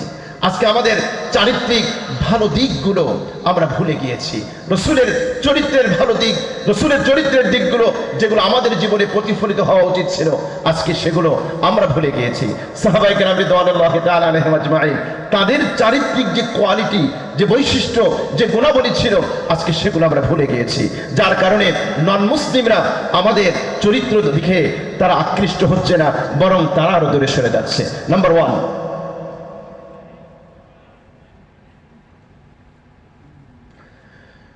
প্রিয় অডিয়েন্স, প্রিয় শ্রোতা মণ্ডলী, আপনাদের কাছ থেকে আমরা প্রশ্ন নিব এবং উত্তর দেওয়ার চেষ্টা করব ইনশাআল্লাহ। আপনাদের যদি কোনো গুরুত্বপূর্ণ প্রশ্ন থাকে তাহলে আপনারা চিরকুটে লিখে আমাদের এখানে পাঠিয়ে দিলে আমাদের আলোচনার শেষ পর্বে, শেষ দিকে 20 মিনিট 15-20 মিনিট ইনশাআল্লাহ আমরা আপনাদের প্রশ্নের কাগজ পিছনে আছে, পিছনে আপনারা জমা দিতে পারবেন আমাদের। আচ্ছা, পিছনে একটা পাত্র রাখা আছে, পিছনে একটা পাত্র রাখা আছে। কারো যদি গুরুত্বপূর্ণ কোনো প্রশ্ন থাকে সে পাত্রে রাখলে ইনশাআল্লাহ আমরা আপনাদের প্রশ্নের জবাব দেওয়ার চেষ্টা করব ইনশাআল্লাহ। আর আল্লাহ রাসূল সাল্লাল্লাহু আলাইহি ওয়াসাল্লাম বলেছেন, আসওয়ালু নিসফুল ইলম। সুন্দর একটা সওয়াল, সুন্দর একটা প্রশ্ন, এটাও জ্ঞানের অর্ধেক। সুতরাং আপনার একটা প্রশ্নের মাধ্যমে বহু মানুষ ওই বিষয়ে জানতে পারবে। এজন্য কারো যদি কোনো গুরুত্বপূর্ণ বিষয়ে জানার থাকে আমরা চিরকুটে লিখে পিছনে জমা দিব। আমাদের অনেক মহিলা অডিয়েন্স আছেন, মহিলা শ্রোতা মণ্ডলী আছেন, আপনাদেরও যদি কোনো প্রশ্ন থাকে আপনারা লিখে আমাদের নির্দিষ্ট মানুষের কাছে পাঠিয়ে দেবেন, ইনশাআল্লাহ আমরা জবাব দেওয়ার চেষ্টা করব। তাহলে আমরা মূল আলোচনায় আবার ফিরে যাই। নন মুসলিমদের সাথে আমাদের প্রথম যে আচরণ হবে সেটা হচ্ছে শ্রদ্ধার আচরণ, সেটা হচ্ছে সম্মানের আচরণ, যেটা কোরআন এবং সুন্নাহ থেকে আমরা প্রমাণ দিয়েছি। দ্বিতীয়, নন মুসলিম যারা আছে আপনি তাদের সাথে ইনসাফপূর্ণ আচরণ করবেন ন্যায় বিচারের ক্ষেত্রে। ধরুন দুজন বিচার প্রার্থী আপনার কাছে এসেছে, আপনি বিচারক, শুধুমাত্র নন মুসলিম হওয়ার কারণে আপনি তার প্রতি আপনি ন্যায় বিচার করবেন না, এটা ইসলাম আপনাকে শিক্ষা দেয় না। ইসলাম আপনাকে শিক্ষা দেয় যে আপনি যখন বিচারকের আসনে সমাসীন হবেন, আপনি যখন বিচারকের আসনে বসবেন, অবশ্যই আপনাকে ন্যায় বিচার করতে হবে। কে নন মুসলিম কে মুসলিম সেটা কোনো মুখ্য বিষয় নয়, সেটা দেখার কোনো বিষয় নয়। আপনাকে দেখতে হবে কে অপরাধী, কে হক কে বাতিল, কে সত্যের উপরে আছে কে মিথ্যের উপরে আছে, কে প্রকৃত হকদার, এ বিচার আপনাকে করতে হবে। মহাগ্রন্থ কোরআনুল কারীমের সূরা মায়েদা 43 নম্বর আয়াত, আল্লাহ সুবহানাহু ওয়া তাআলা আখির জামানার পয়গম্বর মুহাম্মদুর রাসূলুল্লাহ সাল্লাল্লাহু আলাইহি ওয়াসাল্লামকে নির্দেশ দিচ্ছেন, ওয়া ইন হাকামতা ফাহকুম বাইনাহুম বিল কিসত ইন্নাল্লাহা ইউহিব্বুল মুকসিতিন। ওয়া ইন হাকামতা ফাহকুম বাইনাহুম বিল কিসত। আল্লাহ রাসূল সাল্লাল্লাহু আলাইহি ওয়াসাল্লামকে আল্লাহ পাক জোর নির্দেশ দিচ্ছেন। আয়াতটা ইহুদি এবং খ্রিস্টানদের ব্যাপারে নাজিল হয়েছে। হাবিব, আপনি যদি ইহুদি খ্রিস্টানদের ব্যাপারে কোনো ফয়সালা দেন, কোনো রায় দেন, কোনো সিদ্ধান্ত দেন, আপনি কোনো বিচার করেন, আপনাকে ইনসাফপূর্ণ বিচার করতে হবে। বলেন না সুবহানাল্লাহ, সুবহানাল্লাহ। বিচার, আপনি যখন বিচারক হবেন তখন এটা দেখা যাবে না যে সে আপনার দলের লোক, সে আপনার কাছের লোক, সে আপনার দূরের লোক, সে অমুক দলের লোক। আজকের পৃথিবীতে আমরা দেখি বিচার করা হয় মার্কা দেখে, ঠিক কিনা বলেন? বিচার করা হয় দলীয় লেভেল দেখে। এটা ইসলামের শিক্ষা নয়। ইসলামের বিচার ব্যবস্থা, কোরআনের শাসন যদি কায়েম হয়ে যায় তাহলে পৃথিবীতে ন্যায় বিচার প্রতিষ্ঠা হবে, সমাজে ন্যায় বিচার প্রতিষ্ঠা হবে ইনশাআল্লাহ। মহাগ্রন্থ আল কোরআনুল কারীম সূরা নিসা আয়াত নম্বর 58 আল্লাহ সুবহানাহু ওয়া তাআলা বলছেন, ওয়া ইন হাকামতুম বাইনান নাস আন তাহকুমু বিল আদল। আল্লাহ পাক আমাদেরকে নির্দেশ দিচ্ছেন, ওয়া ইন হাকামতুম, যদি তোমরা বিচার করো, বাইনান নাস, মানুষের মাঝে। দেখুন এখানে আল্লাহ সুবহানাহু ওয়া তাআলা এটা বলেন নাই যদি তোমরা মুমিনদের মাঝে বিচার করো, এটা বলেন নাই। যদি তোমরা মুসলমানদের মধ্যে বিচার করো, এটা বলেন নাই। বাইনান নাস, নাস মানে কি? মানুষ। যদি তোমরা মানুষের মাঝে বিচার করো, আন তাহকুমু বিল আদল, তোমরা ইনসাফপূর্ণ বিচার করবে, তোমরা ন্যায় বিচার করবে। আল্লাহু আকবার। কোরআনের প্রত্যেকটা কথা হীরার চেয়ে দামি। পৃথিবীতে শান্তি প্রতিষ্ঠার জন্য কোরআনের সলিউশন এর চেয়ে দামি, এর চেয়ে কোন, এর চেয়ে আর কার্যকরী কোন ফর্মুলা পৃথিবীর কোন মানুষের কাছে নেই। একটা লজিক বোঝেন, একটা লজিক বোঝেন। আমরা যখন বাজার থেকে কোনো প্রোডাক্ট কিনি, প্রোডাক্টের সাথে একটা ক্যাটালগ থাকে কি থাকে না? আমার হাতে এটা কি বলে না সবাই, এটা কি? মোবাইল। এই মোবাইলটা কিভাবে পরিচালিত হবে এর জন্য একটা ক্যাটালগ আছে না? আছে না নাই? মোবাইলটা ভালো সার্ভিস পেতে হলে মোবাইলের প্রস্তুতকারকের ফর্মুলা যদি আপনি না মানেন, মোবাইলকে ভালো সার্ভিস দিবে? সবাই বলেন দিবে? সবাই তো আমার সাথে একমত। মোবাইল প্রস্তুতকারকের ধরেন দুটো ফর্মুলা আছে। একটা ফর্মুলা হচ্ছে মোবাইলে কথা বলতে হলে একটা সিম কার্ড ভিতরে ঢোকানো লাগবে। আপনি যদি সিম কার্ড ভিতরে না ঢোকান কথা বলতে পারবেন? আরেকটা ফর্মুলা আছে, মোবাইলের চার্জ শেষ হলে আপনি চার্জ দেওয়ার জন্য বিদ্যুতের সাথে আপনি সংযোগ দিবেন। একটা চার্জারের মাধ্যমে বিদ্যুতের সাথে আপনি সংযোগ দিবেন, তাহলে মোবাইল কি হবে? চার্জ হবে।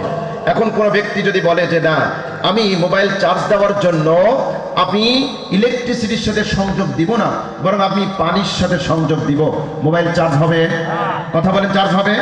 তাহলে আপনারা কি আমার সাথে একমত যে পৃথিবীর প্রত্যেকটা প্রোডাক্ট তার প্রস্তুতকারকের ফর্মুলা না মানলে তাহলে ওই প্রোডাক্ট ভালো সার্ভিস দিবে না? আমার সাথে সবাই একমত তো?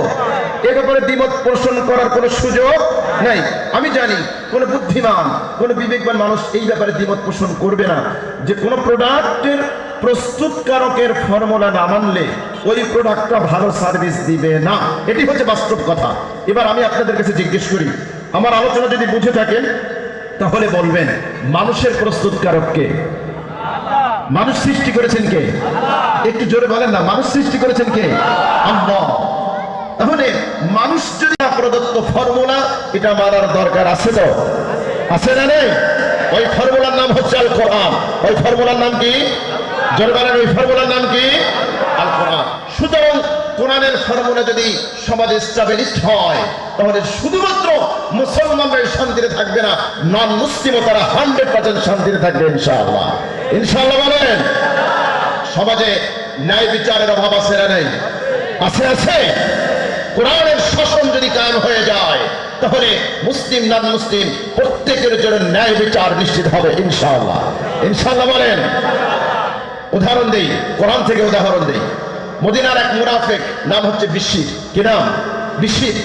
বিশির নামক এক মুনাফিক, তার সাথে ইহুদির সাথে দ্বন্দ্ব লেগেছে।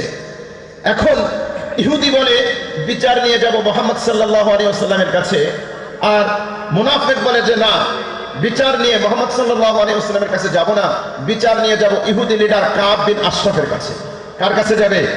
কাব বিন আশরাফের কাছে। কেন? মুনাফিক জানে মুহাম্মদ সাল্লাল্লাহু আলাইহি ওয়াসাল্লামের কাছে গেলে উনি ন্যায় বিচার করবেন। ওখানে কোনো ঘুষ চলবে না, ওখানে কোনো হেলো চলবে না, ওখানে কোনো অস্ত্রের ঝনঝরানি কোনো কিছুই চলবে না। ঠিক কিনা বলেন? কোনো কিছুই চলবে না, ওখানে ন্যায় বিচার নিশ্চিত হবে। এর জন্য নামধারী মুসলিম মুনাফিক সে বিচারের জন্য রাসূলের কাছে যাবে না, সে যাবে ইহুদি লিডারের কাছে। অথচ ইহুদি হয়ে সে বিচারের জন্য যাচ্ছে মুহাম্মদ সাল্লাল্লাহু আলাইহি ওয়াসাল্লামের কাছে। আল্লাহু আকবার বলেন। বুখারী শরীফের এক হাদিস শোনাই, তারপরে ওদিকে যাচ্ছি। বুখারী শরীফের হাদিস, যখন মক্কা বিজয় হয়ে গেল, মক্কা বিজয়ের পরে মক্কার মাখজুমি গোত্র, খুব সম্ভ্রান্ত একটা বংশ, বিভিন্ন এলাকায় গ্রামে শক্তিশালী পাওয়ারফুল কিছু বংশ থাকে না, কিছু গোত্র থাকে না, কিছু দল থাকে, তাদের শক্তি পাওয়ার অনেক বেশি। তো এরকম একটা দল হচ্ছে মাখজুমি গোত্র একটা বংশ। মাখজুমি গোত্রের একজন মহিলা নাম হলো ফাতেমা, খুব সম্ভ্রান্ত মহিলা, কিন্তু ঘটনাক্রমে সে চুরি করে ফেলেছে। এখন মক্কায় তো ইসলাম কায়েম হয়েছে, মক্কা বিজয় হয়েছে, চুরি করলে কোরআনের শাস্তি কি? হাত কেটে ফেলা। এখন মাখজুমি গোত্রের লোক চিন্তা করলো, এই সম্ভ্রান্ত মহিলা চুরি করেছে, বিচার যদি মুহাম্মদ সাল্লাল্লাহু আলাইহি ওয়াসাল্লামের কাছে যায়, উনি তো কোরআনের আইন অনুযায়ী বিচার করবেন, হাত কেটে দেবেন। আর আমাদের এত সম্ভ্রান্ত মহিলা যদি তার হাত কেটে দেওয়া হয়, তাহলে তো আমাদের ইজ্জত মান সব শেষ, আমরা মুখ দেখাতে পারবো না। কি করা যায়? রাসূলের কাছে কাউকে সুপারিশ করতে পাঠানো যায় কিনা খুঁজে দেখো রাসূলের প্রিয়কে। খুঁজতে খুঁজতে রাসূল করিম সাল্লাল্লাহু আলাইহি ওয়াসাল্লামের পালক পুত্র যায়েদ বিন হারেসার ছেলে উসামা রাদিয়াল্লাহু তাআলা আনহু, আল্লাহর নবী তাকে অত্যন্ত বেশি মহব্বত করতেন, দাদা নাতির সম্পর্ক আর কি, পালক পুত্রের ছেলে, খুব মহব্বতের। মক্কার মাখজুমি গোত্র উসামার কাছে গিয়েছে, গিয়ে তাকে বলল, উসামা এক কাজ করো, তুমি রাসূলের কাছে যাও, রাসূলের কাছে গিয়ে তুমি একটু সুপারিশ করো, আল্লাহ রাসূল যেন এই বিচারটা না করে অন্য কোনো বিচার করে, হাতটা কেটে না দিয়ে সে যেন অন্য কোনো বিচার করে। নবীজি সাল্লাল্লাহু আলাইহি ওয়াসাল্লামের চেহারাটা রক্তিম বর্ণ ধারণ করেছে। বুখারী শরীফের হাদিসের শব্দ, নবীজি বললেন, উসামা, এত বড় স্পর্ধা তোমার, এত বড় দুঃসাহস তোমাকে কে দিয়েছে? আতাশফাউ হাদ্দাম মিন হুদুদিল্লাহ, আল্লাহর নির্ধারিত শাস্তির ব্যাপারে তোমায় সুপারিশ করতে আসো, এত বড় স্পর্ধা তোমার? এরপরে নবীজি বললেন, সব সাহাবীকে ডাকো। সবাইকে ডাকলেন, একত্রিত হলো। আল্লাহ নবী এক ভাষণ দিলেন। নবীজি বললেন, শোনো, তোমাদের পূর্ববর্তী জাতি এ কারণে ধ্বংস হয়েছে, তাদের মধ্যে যখন সম্ভ্রান্ত কোনো ব্যক্তি, রাজনৈতিক পাওয়ারফুল কোনো ব্যক্তি, তারা অন্যায় করত, চুরি করত, ডাকাতি করত, তাদের কোনো বিচার করা হতো না। কিন্তু নিজ বংশের কোনো ব্যক্তি যদি কোনো অপরাধ করত, তার বিচার করা হতো। এজন্য তোমাদের পূর্ববর্তী জাতি ধ্বংস হয়েছে। এরপরে নবীজি যে কথাটি বললেন, স্বর্ণাক্ষরে লিখে রাখার মতো, আল্লাহর নবী বললেন, ওয়াইমুল্লাহ লাউ আন্না ফাতিমাতা বিনতা মুহাম্মাদিন ক্বাদ সারাকাত লাকাতাতু ইয়াদাহা। আল্লাহু আকবার। নবীজি বললেন, আল্লাহর কসম, আজকে মাখজুমি গোত্রের মেয়ে ফাতেমা না, মুহাম্মাদের মেয়ে ফাতেমা, সেও যদি চুরি করতো, আমি রাসূল নিজ হাতে তার হাত কেটে দিতাম। আর আল্লাহু আকবার বলেন। আল্লাহু আকবার। জাস্টিস কাকে বলে? ন্যায় বিচার কাকে বলে? আপনি একটু চিন্তা করেন তো ভাই, কোন রাষ্ট্রপতি, কোন রাষ্ট্রের প্রধান, তিনি যদি এরকম হুঙ্কার ছাড়ে, তাহলে ওই সমাজ থেকে অন্যায় অবিচার পালাতে বাধ্য হবে, বাধ্য হবে, বাধ্য হবে। এটি বাস্তব। এজন্য প্রিয় ভাইয়েরা, কোরআনের শাসন যদি কায়েম হয়ে যায়, আমরা যদি সবাই কোরআনকে ফলো করি, সমাজে ন্যায় বিচার প্রতিষ্ঠা হবে। এ ন্যায় বিচার শুধু মুসলিমদের জন্য নয়, নন মুসলিমদের জন্য ন্যায় বিচার নিশ্চিত হবে। বিশির নামক মুনাফিক, সে যাবে ইহুদি লিডারের কাছে, ইহুদি যাবে রাসূলের কাছে। এক পর্যায়ে রাসূলের কাছে গিয়েছেন, বিচার হয়েছে। রাসূল সাল্লাল্লাহু আলাইহি ওয়াসাল্লাম সব কিছু শুনলেন, শোনার পরে ইহুদির পক্ষে রায় দিয়েছেন। ইহুদি মেনে নিয়েছে, কিন্তু মুনাফিক মানে না। মুনাফিক বলছে, আচ্ছা এক কাজ করো, আল্লাহ রাসূল তো ফয়সালা দিয়েছে, চলো আমরা আবু বকরের কাছে যাই। তখন ইহুদি কি আর করার, ঠিক আছে চলো আবু বকরের কাছে যাই। ইহুদি আর মুনাফিক মিলে আবু বকরের কাছে গিয়েছে। তো ইহুদি যখন বলল যে, আবু বকর, বিচার করার আগে আমার কিছু বলার আছে, শুনো। আচ্ছা কি বলবা বলো? আমরা কিন্তু তোমার আগে রসুলের কাছে বিচারের জন্য গিয়েছিলাম, রসুল কিন্তু এই সিদ্ধান্ত দিয়েছে। আবু বকর বললেন, রসুলের সিদ্ধান্তের পরে আবু বকরের কাছে বিচার প্রার্থী হয়েছ, বের হয়ে যাও, রসুলের সিদ্ধান্তই চূড়ান্ত সিদ্ধান্ত।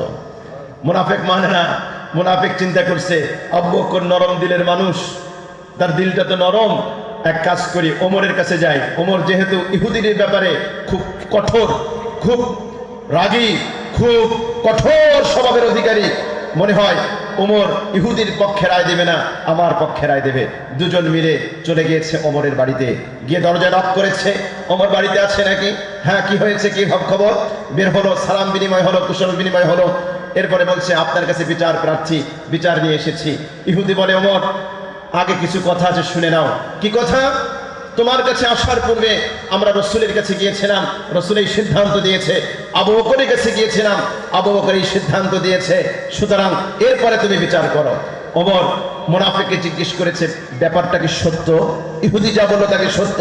তোমরা প্রাথমিক পর্যায়ে রসুলের কাছে গিয়েছো, এরপরে আবু বকরের কাছে গিয়েছো, তারপরে আমার কাছে এসেছো, সত্য নাকি? কয়, হ্যাঁ এটা সত্য। ওমর বলল, তাহলে দাঁড়াও, তুমি এখানে দাঁড়াও, আমি একটু ঘর থেকে আসি। ওমর রাদিয়াল্লাহু তাআলা ঘরের ভিতরে ঢুকেছেন, তিনি খোলা তরবারি এনে এক আঘাতে মুনাফিকের মস্তকে দ্বিখণ্ডিত করে দিয়েছেন। ওমর রাদিয়াল্লাহু তাআলা বলেন, রসুলের বিচারের পরে যদি কেউ ওমরের কাছে বিচার প্রার্থনা করতে আসে, এটাই হচ্ছে ওমরের সিদ্ধান্ত। বলেন আল্লাহু আকবার, আল্লাহু আকবার। এখন সে তো মুনাফিক নামধারী একজন মুসলিম, তার আত্মীয় স্বজন এসে দাবি করেছে ওমর একজন মুসলমানকে হত্যা করে ফেলেছে। রসুলের বিচার যদি কেউ না মানে, তাকে মুসলমান বলার সুযোগ আছে? যারা বলেন সুযোগ আছে? নাই। আল্লাহ রাব্বুল আলামিন আয়াত নাযিল করলেন, সূরা নিসা 65 নম্বর আয়াত। আল্লাহ পাক আয়াত নাযিল করলেন, ফালা রাব্বিকা লা ইউমিনুনা হাত্তা ইউহাক্কিমুকা ফীমা শাজারা বাইনাহুম সুম্মা লা ইয়াজিদু ফি আনফুসিহিম হারাজান মিম্মা কাদাইতা ওয়া ইউসাল্লিমু তাসলিমা। আল্লাহ রাব্বুল আলামিন বললেন, ফালা রাব্বিক, হাবিব ভালো করে শুনে রাখেন, আপনার রবের কসম, আপনার রবের কসম, লা ইউমিনুনা হাত্তা ইউহাক্কিমুকা ফীমা শাজারা বাইনাহুম, তাদের পরস্পর ঝগড়া বিবাদে যতক্ষণ না পর্যন্ত আপনাকে বিচারক না মানবে, আপনার ফয়সালা সন্তুষ্ট চিত্তে মেনে না নিবে, আপনার ফয়সালার ভিতরে তাদের অন্তরের ভিতরে কোন ধরনের সংশয় না থাকবে, ততক্ষণ পর্যন্ত আপনার রবের কসম সে মুমিন নয়। বলেন আল্লাহু আকবার। রাসূলের সিদ্ধান্ত কি ইহুদির পক্ষে গিয়েছে না বিপক্ষে গিয়েছে? ইহুদির পক্ষে গিয়েছে, ন্যায়ের পক্ষে গিয়েছে। ওই ইহুদি ছিল ন্যায়ের পক্ষে। আলী রাদিয়াল্লাহু তাআলা আনহু ইতিহাস পড়েন, সিরাত গ্রন্থ পড়বেন। আলী রাদিয়াল্লাহু তাআলা যখন আমিরুল মুমিনিন, খলিফাতুল মুসলিমিন, হঠাৎ তার একটা বর্ম, তার একটা ঢাল হারিয়ে গিয়েছে। রাতের বেলা ঢালটা কোথায় পড়ে গিয়েছে তিনি আর খুঁজে পান না। হঠাৎ একদিন দেখেন এক ইহুদি বর্মটা বাজারে বিক্রি করতেছে। আলী রাদিয়াল্লাহু তাআলা, তিনি কিন্তু রাষ্ট্রপ্রধান, তিনি কিন্তু খলিফাতুল মুসলিমিন, তিনি কিন্তু আমিরুল মুমিনিন। তিনি ইহুদিকে গিয়ে বললেন, আচ্ছা এ ঢালটা তো আমার, তুমি কেন বিক্রি করছো? ইহুদি বলে, না এ ঢাল আপনার, এ ঢাল আমার। আলী রাদিয়াল্লাহু তাআলা বলেন, ঠিক আছে চলো বিচারকের কাছে যাই। কাজী শোরাই, তিনি ছিলেন চিফ জাস্টিস। আল্লাহু আকবার। কাজী শোরাইয়ের দরবারে চলে গিয়েছে। এক পাশে ইহুদি, আরেক পাশে প্রেসিডেন্ট। আমরা যদি আধুনিক পরিভাষায় বলি, প্রেসিডেন্ট, খলিফাতুল মুসলিমিন, আমিরুল মুমিনিন, দুজন দুই পাশে কাঠগড়ায় দাঁড়ানো। আল্লাহু আকবার। যতই আধুনিক রাষ্ট্র হোক না কেন, আপনি চিন্তা করতে পারেন, এটি কল্পনা করতে পারেন। কাজী শোরাই চিফ জাস্টিস জিজ্ঞেস করলেন, আমিরুল মুমিনিন আপনার বক্তব্য পেশ করুন। আলী রাদিয়াল্লাহু তাআলা আনহু, তিনি বলেন, এই ঢাল আমার, এই বর্ম আমার। এবার ইহুদির কাছে জিজ্ঞেস করলেন, আপনার বক্তব্য পেশ করুন। ইহুদি বলে যে না, ঢাল আমার। তোমার দলিল কি?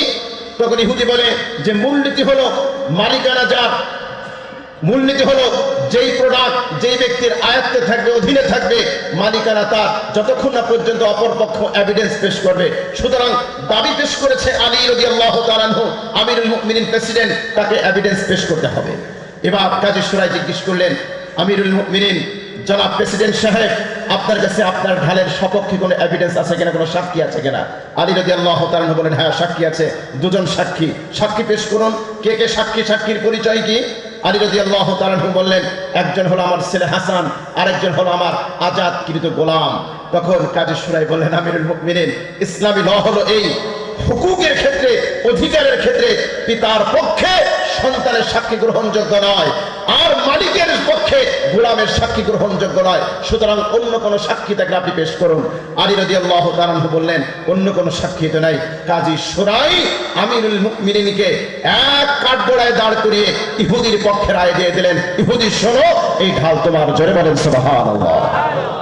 আধুনিক রাষ্ট্র ব্যবস্থা, আপনি যতই বলেন যে আধুনিক রাষ্ট্র ব্যবস্থা সভ্য রাষ্ট্র ব্যবস্থা, আপনি কল্পনা করতে পারেন এটা? ইহুদি যখন দেখলো অবাক হয়ে অবাক নেত্রে তাকিয়েছে। আল্লাহু আকবার। এ কেমন ধর্ম যেখানে প্রেসিডেন্টকে এক পাশে দাঁড় করিয়ে প্রেসিডেন্টের বিপক্ষে সিদ্ধান্ত দিতে, রায় দিতে চিফ জাস্টিসকে বিন্দুমাত্র কুণ্ঠাবোধ করতে হয় না। এটা সত্য ধর্ম ইসলাম। সঙ্গে সঙ্গে ইহুদি কালিমার সাক্ষ্য দিয়ে মুসলমানের কাতারে শামিল হয়ে গিয়েছে। আল্লাহু আকবার বলেন। আজকে পৃথিবীতে চিফ জাস্টিসকেও বিচারের জন্য দেশ ছেড়ে পালাতে হয়। এক্সাম্পল আছে না? বহু আছে। সুতরাং ইসলাম যদি কায়েম হয়ে যায়, সেই জায়গায় ন্যায় বিচার শুধুমাত্র মুসলমানের জন্য নয়, যারা নন মুসলিম আছে তাদের ন্যায় বিচার নিশ্চিত হয় কি হয় না? কথা বলেন, ন্যায় বিচার নিশ্চিত হয় কি হয় না? অবশ্যই তাদেরও ন্যায় বিচার নিশ্চিত হয়। সুতরাং আপনি কোন একজন নন মুসলিম, হোক ইহুদি, হোক খ্রিস্টান, হোক বৌদ্ধ, হোক হিন্দু, শুধুমাত্র নন মুসলিম হওয়ার কারণেই আপনি তাকে ন্যায় বিচার থেকে বঞ্চিত করতে পারবেন না। এই অধিকার ইসলাম আপনাকে দেয় নাই। 3 নম্বর, ধর্ম পালনের ক্ষেত্রে ইসলাম আপনাকে ন্যায় বিচার করার শিক্ষা দিয়েছে। কোন ব্যক্তি যদি ধর্ম পালন করতে চায়, কোন একজন নন মুসলিম, আপনি তাকে জোর করে আপনি আল্লাহু আকবার বলাতে পারবেন না। যদিও তারা আমাদেরকে জোর করে জয় শ্রীরাম বলাতে বাধ্য করে, কিন্তু আপনি মুসলিম হিসেবে, অ্যাজ এ মুসলিম হিসেবে আপনি কোন একজন নন মুসলিমকে ধরে এনে আপনি অস্ত্র ঠেকিয়ে দিয়ে বলবেন তোকে আল্লাহু আকবার বলতে হবে, এই অধিকার ইসলাম আপনাকে দেয় না। ঠিক কিনা বলেন? আরো জোরে বলেন, ঠিক কিনা? মহাগ্রন্থ আল কোরআনুল কারীমের মধ্যে আল্লাহ সুবহানাহু ওয়া তাআলা জানিয়ে দিচ্ছেন, সূরা বাকারা আয়াত নম্বর 256, আল্লাহ বলেন, লা ইকরাহা ফিদ-দীন, দ্বীনের ব্যাপারে কোনো জবরদস্তি নেই। দ্বীন গ্রহণের ব্যাপারে কোনো ধরনের জবরদস্তি নেই। আপনি জোর করে অস্ত্র ঠেকিয়ে, আপনি ক্ষমতা দেখিয়ে কাউকে বলবেন তুমি ইসলাম গ্রহণ করো, নতুবা তোমাকে হত্যা করা হবে। যদিও আপনি ইসলামের নাম ব্যবহার করেন না কেন, আপনি প্রকৃত ইসলামের শিক্ষাকে এস্টাবলিশ করেন নাই। এটা আমাদেরকে মনে রাখতে হবে। সুতরাং অনেকেই আমাদের বিরুদ্ধে এই প্রোপাগান্ডা ছড়ায় যে কোরআনের শাসন কায়েম হলে, ইসলামিক খেলাফত ব্যবস্থা কায়েম হলে সেখানে নন মুসলিমরা তাদের ধর্মীয় অধিকার হারাবে। আমি বলবো, ধর্মীয় অধিকার হারাবে না, 100% ধর্ম পালনের নিশ্চয়তা তারা পাবে। বাস্তবতা এটি, বাস্তবতা এটি। মুসান্নাফে আব্দুর রাজ্জাকের একটা হাদিস, নবীজি সাল্লাল্লাহু আলাইহি ওয়াসাল্লাম, আরে সাধারণ অবস্থা তো দূরের কথা, কোন মুসলিম বাহিনীকে আল্লাহ রাসূল যখন জিহাদে পাঠাতেন, জিহাদের জন্য পাঠাতেন, শত্রুর সাথে লড়াই হবে, যুদ্ধ হবে, আল্লাহ রাসূল সাল্লাল্লাহু আলাইহি ওয়াসাল্লাম, লম্বা হাদিস, আমি সব হাদিস এখানে শোনাচ্ছি না, আল্লাহ রাসূল স্পষ্ট ভাষায় বলে দিতেন, লা তুহাররিকু কানিসা, খবরদার খবরদার, কোন নন মুসলিম তাদের ইবাদতখানা তোমরা আগুন দিয়ে জ্বালিয়ে দিও না। ও মুসলমান, এটা হচ্ছে ইসলামের শিক্ষা। আর আজকের ইসরায়েলের দিকে তাকিয়ে দেখেন, ওরা যেন খুঁজে খুঁজে মসজিদগুলোকে একেবারে মাটির সাথে মিশিয়ে দেওয়া হয়েছে। বিশ্বের বহু দেশ আছে যেখানে রাষ্ট্রীয় তত্ত্বাবধানে যেখানে মসজিদ ভাঙা হয়। এক্সাম্পল আছে না নাই? আছে না নাই? 700 বছরের ঐতিহ্যবাহী মুসলিম মসজিদ স্থাপত্যের স্মৃতি ধারণকারী বাবরি মসজিদকেও মাটির সাথে ভেঙে মিশে গুড়িয়ে দেওয়ার ইতিহাস আছে না নাই? আছে। কিন্তু খবরদার, আপনি ইসলামের নাম নিয়ে ওখানে ওরা মসজিদ ভেঙেছে, এজন্য বাংলাদেশের কোন একটা মন্দিরে আপনি আক্রমণ চালাবেন, মন্দির ভেঙে ফেলবেন, এই অধিকার আপনাকে ইসলাম দেয় নাই। এই অধিকার আপনার নাই। আপনি যদি মন্দির ভাঙেন, খবরদার শুনে রাখেন, আমরা স্পষ্ট বার্তা দিতে চাই। আপনারা দেখেছেন বাংলাদেশে সম্প্রীতির বন্ধনকে নষ্ট করার জন্য বহু অপতৎপরতা চলেছে। আপনারা জানেন ইসকনের চিন্ময় কুমার দাসকে, তাকে গ্রেফতার করাকে কেন্দ্র করে নিয়ে ওরা চট্টগ্রামের মসজিদে হামলা করেছে। সাইফুল ইসলাম আলিফকে হত্যা করেছে। বাংলাদেশের লক্ষ লক্ষ মসজিদের মেম্বার থেকে আমরা বার্তা দিয়েছি অপরাধীর বিচার নিশ্চিত করতে হবে, কিন্তু এক অপরাধীর কারণে আরেকজন নিরপরাধ কোন হিন্দুর গায়ে একটা নখের টাকাও দেওয়া মুসলমানের জন্য জায়েজ নয়। দ্যাট ইজ ইসলাম। এটাই ইসলামের শিক্ষা। ইসলাম অপরাধীর বিচার নিশ্চিত করে, নিরপরাধ ব্যক্তিকে নিরাপত্তা দেয়। এই শিক্ষা ইসলাম দিয়েছে।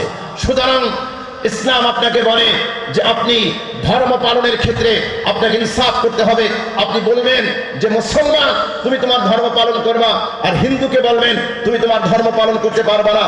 এই অসম্পূর্ণ, অসামঞ্জস্য, অইনসাফপূর্ণ এই নীতি ইসলাম আপনাকে শেখায় নয়। 4 নম্বর, জীবনের নিরাপত্তা লাভের ক্ষেত্রে আপনাকে ইনসাফ করতে হবে। মুসলিম হলেই সে আপনার কাছে জীবনের নিরাপত্তা পাবে, আর হিন্দু হলে, খ্রিস্টান হলে, বৌদ্ধ হলে, নিরপরাধ হলে সে আপনার কাছে জীবনে নিরাপত্তা পাবে না। এ অধিকার ইসলাম আপনাকে দেয় নাই। ইসলাম প্রত্যেক নিরপরাধ মানুষের জীবনের নিরাপত্তা নিশ্চিত করেছে। বলেন আল্লাহু আকবার। আরো জোরে বলেন আল্লাহু আকবার।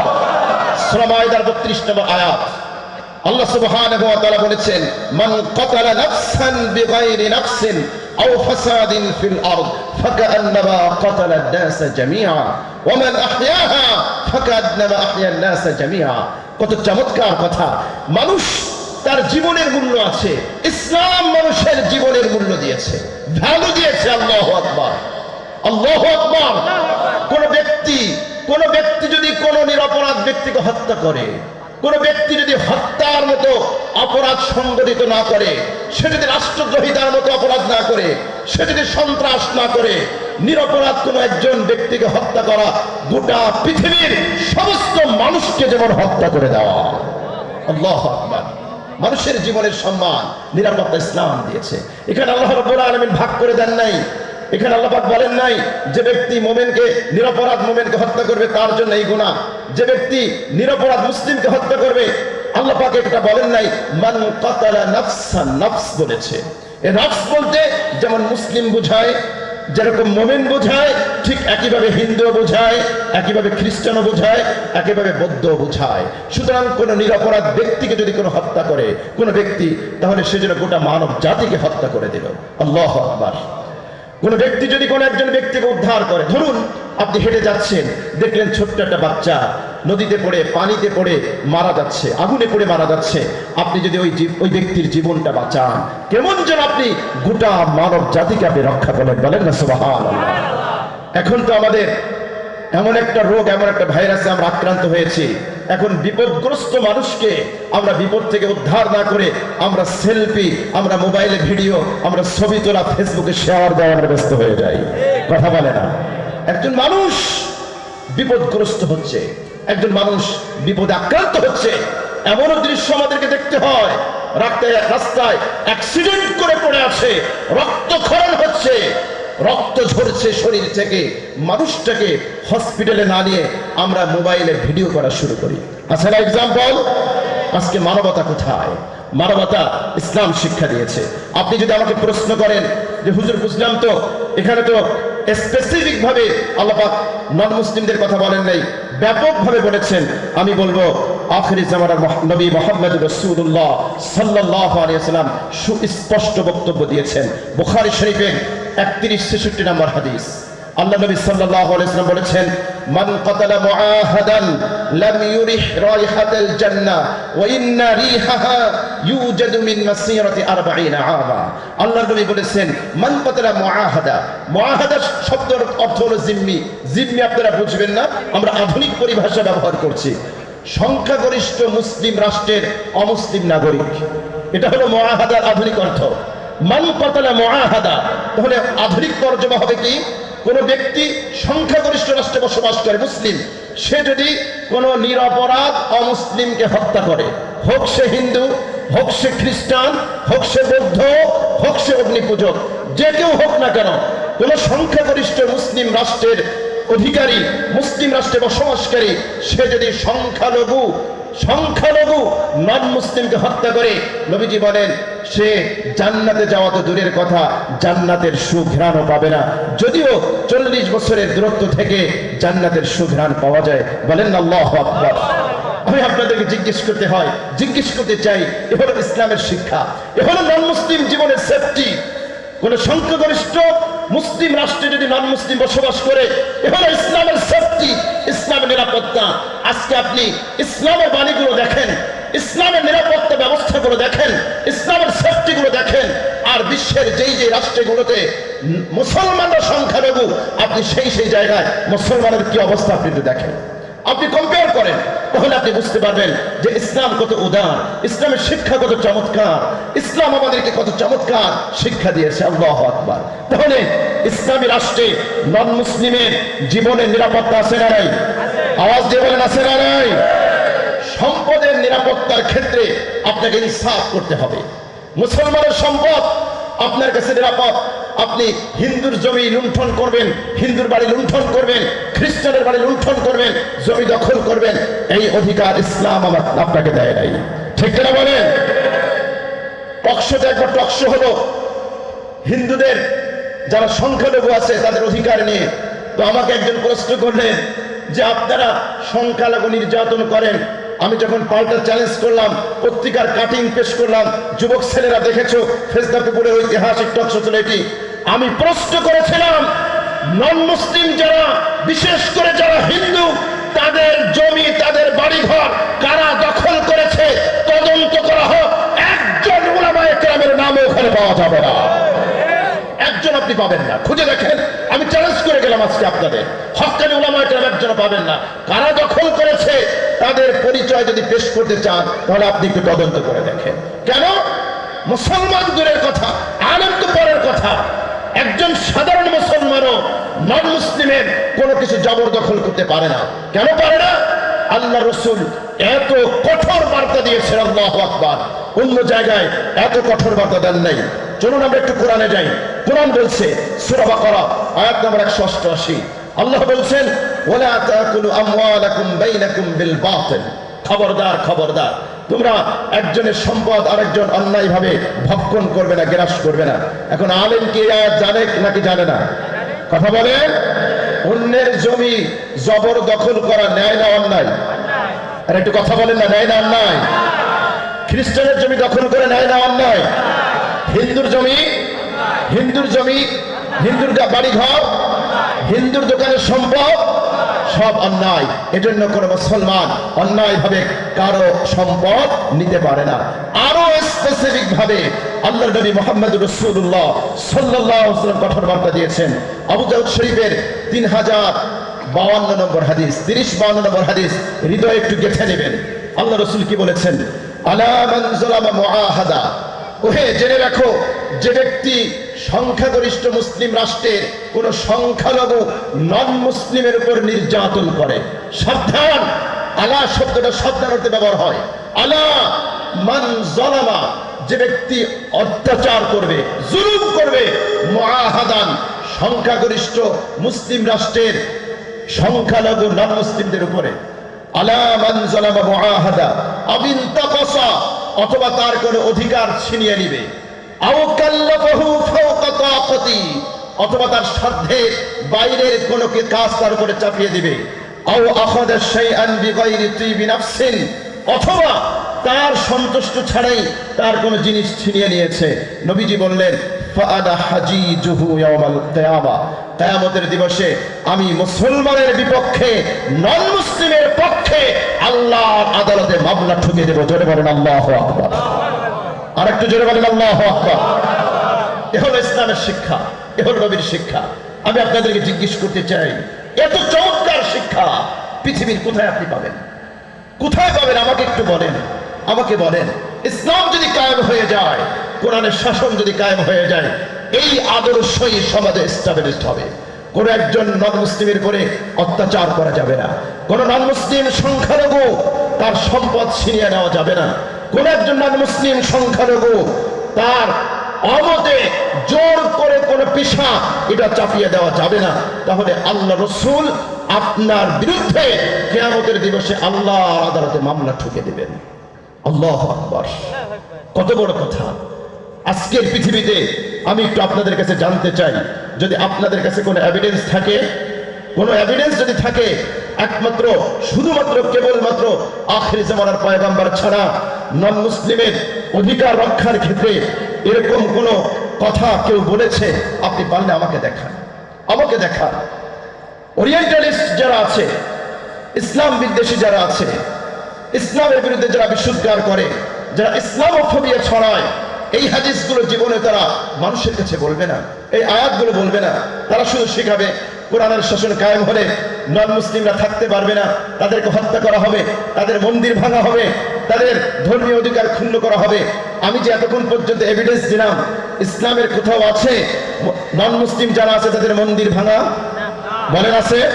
পারলে আমাকে দেখান, আমি আপনাদের সময় দিলাম, কোরআন এবং সুন্নাহ থেকে আমাকে একটু দেখান, আমাকে একটু আপনি দেখান যে নন মুসলিমের নিরপরাধ নন মুসলিম তার মন্দির আপনি ভাঙবেন, এরকম কোন একটা এভিডেন্স কোরআন এবং সুন্নাহ থেকে আমাকে দেখান, আমাকে দেখান। আপনি যে বলবেন হুজুর অনেক সময় তো দেখি নারায়ে তাকবীর আল্লাহু আকবার বলে মন্দির ভাঙে, তাহলে সেটা কি? এটা বোঝার জন্য একটা এক্সাম্পল দেই, তাহলে বুঝবেন। ধরুন এই যে সুন্দর একটা মসজিদ, মসজিদে নামাজ পড়তে মুসল্লি আসে। এখন কোন একজন চোর সে যদি মুসল্লির বেশ ধারণ করে জুতা চুরি করে, এর জন্য কি সমস্ত মুসল্লিদেরকে দায়ী করা যাবে? কোন বিবেকবান মানুষ এটা বলবে? কোন বিবেকবান মানুষ কি এটা বলবে? দেখছো মসজিদে যায় যারা যায় সবাই চোর, যদিও চোর পাঞ্জাবি পরেছে, টুপি পরেছে, সে নামাজেও শরীক হয়েছে, কিন্তু সে জুতো চুরি করে নিয়ে গিয়েছে। তাহলে বোঝা গেল আসলে ও মুসল্লি না, ও চোর মুসল্লির বেশ ধারণ করেছে। ঠিক না বলেন? এটা যদি বুঝেন তাহলে কোন ইসলামের শত্রু ইসলামকে কলঙ্কিত করার জন্য ইসলামের বেশ ধারণ করে ইসলামের স্লোগান ব্যবহার করে যদি কোনো অপকর্ম করে, সেই দায় কখনো ইসলাম নেবে না। পাশ্চাত্যদের ডাবল স্ট্যান্ডার্ড নীতি দেখে আমরা হতবাক হই।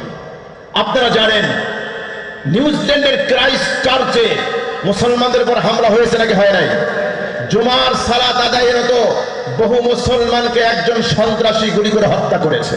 ঠিক কিনা বলেন? আরে কথা কেন, আপনারা কি ইতিহাস জানেন না? নিউজিল্যান্ডের ক্রাইস্ট চার্চে মুসলমানদেরকে হত্যা করা হয়েছে না? জুমার নামাজে মসজিদে ঢুকে হত্যা করা হয়েছে। আজ পর্যন্ত পাশ্চাত্যের কোন মিডিয়ায় আপনি দেখেন নাই এ কথা বলতে যে খ্রিস্টানরা সন্ত্রাসী। আমার প্রশ্ন হলো, সেই খ্রিস্টান যদি জুমার নামাজের সময় মুসলমানকে হত্যা করে, সে যদি সন্ত্রাসী না হয়, তাহলে ইসলামকে ইসলামের নাম ব্যবহার করে কোন ব্যক্তি যদি আল্লাহু আকবার বলে সন্ত্রাসী কর্মকাণ্ড চালায়, সে দায় কেন তোমরা ইসলামের উপরে চাপাও? ঠিক কিনা বলেন? ওদের ডাবল স্ট্যান্ডার্ড নীতি। এজন্য আমি আমার তরুণ যুবকদেরকে বলবো, আজকের অডিয়েন্স বেশিরভাগই তরুণ যুবক, কোরআন পড়তে হবে, সুন্নাহ পড়তে হবে। ওদের কথায় বিশ্বাস করা যাবে না। ওরা ইসলামোফোবিয়া ছড়ানোর জন্য crore crore million billion trillion অর্থ ডলার ওরা ব্যয় করছে শুধুমাত্র ইসলামোফোবিয়া ছড়ানোর জন্য। মুহতারাম হাজিরিন, নন মুসলিম তাকে আপনি তার সাথে সুন্দর আচরণ করবেন, এমনকি নন মুসলিম যদি পিতামাতাও হয় তার সাথে খারাপ আচরণ করা যাবে না। আল্লাহু আকবার! কত চমৎকার শিক্ষা ইসলাম দিয়েছে। কোরআন আমাদেরকে বলছে, ওয়াইন জাহাদাকা আলা আন তুশরিকা বি মা লাইসা লাকা বিহি ইলমুন ফালা তুতি'হুমা ওয়া সাহিবহুমা ফিদ দুনিয়া মা'রুফা। সুবহানাল্লাহ, সুবহানাল্লাহ। কোরআন বলছে কোন পিতামাতা তারা যদি নন মুসলিম হয় আর তারা যদি তোমাকে শিরিক করতে বাধ্য করে, যে ব্যাপারে তাদের কোনো জ্ঞান নেই, ইলম নেই, নলেজ নেই, তোমরা শিরিক করবে না, তবে ওয়াসাহিবহুমা ফিদ দুনিয়া মা'রুফা, দুনিয়ায় তাদের সাথে সৎ আচরণ করবে। সুবহানাল্লাহ বলবেন না? আল্লাহু আকবার। বুখারী শরীফের হাদিস, আসমা বিনতে আবু বকর রাদিয়াল্লাহু তাআলা আনহা থেকে বর্ণিত, তিনি বলেন, এটা বুখারী শরীফের হাদিস 3183 নম্বর হাদিস। আসমা বিনতে আবু বকর রাদিয়াল্লাহু তাআলা আনহা তার মেয়ে, ওরা তো হিজরত করে মদিনায় চলে এসেছে মুসলমান হয়ে, কিন্তু আসমা বিনতে আবু বকর তার মা, একজন মা, সে ইসলাম গ্রহণ করে নাই, সে মুশরিক অবস্থায় মক্কায় রয়ে গিয়েছে। পরবর্তীতে যখন অর্থ সংকটে পড়েছে, মদিনায় মেয়ের কাছে এসেছে সাহায্যের জন্য। নবীজি সাল্লাল্লাহু আলাইহি ওয়াসাল্লামের কাছে জিজ্ঞেস করলেন, আসমা বিনতে আবু বকর, ইয়া রাসূলুল্লাহ, ইয়া হাবিবাল্লাহ, আমার মা সুদূর মক্কা থেকে আসছে। রাসূল জিজ্ঞেস করলেন, সে কি ইসলাম গ্রহণের জন্য আসছে? আসমা বিনতে আবু বকর বললেন, না ইয়া রাসূলুল্লাহ, সে ইসলাম গ্রহণের জন্য আসে নাই, বরং সাহায্যের জন্য এসেছে। আমি আপনার কাছে জিজ্ঞেস করতে চাই, ইয়া রাসূলুল্লাহ, আমি কি আমার ওই মা, মুশরিকা মা, তাকে কি সহযোগিতা করতে পারবো?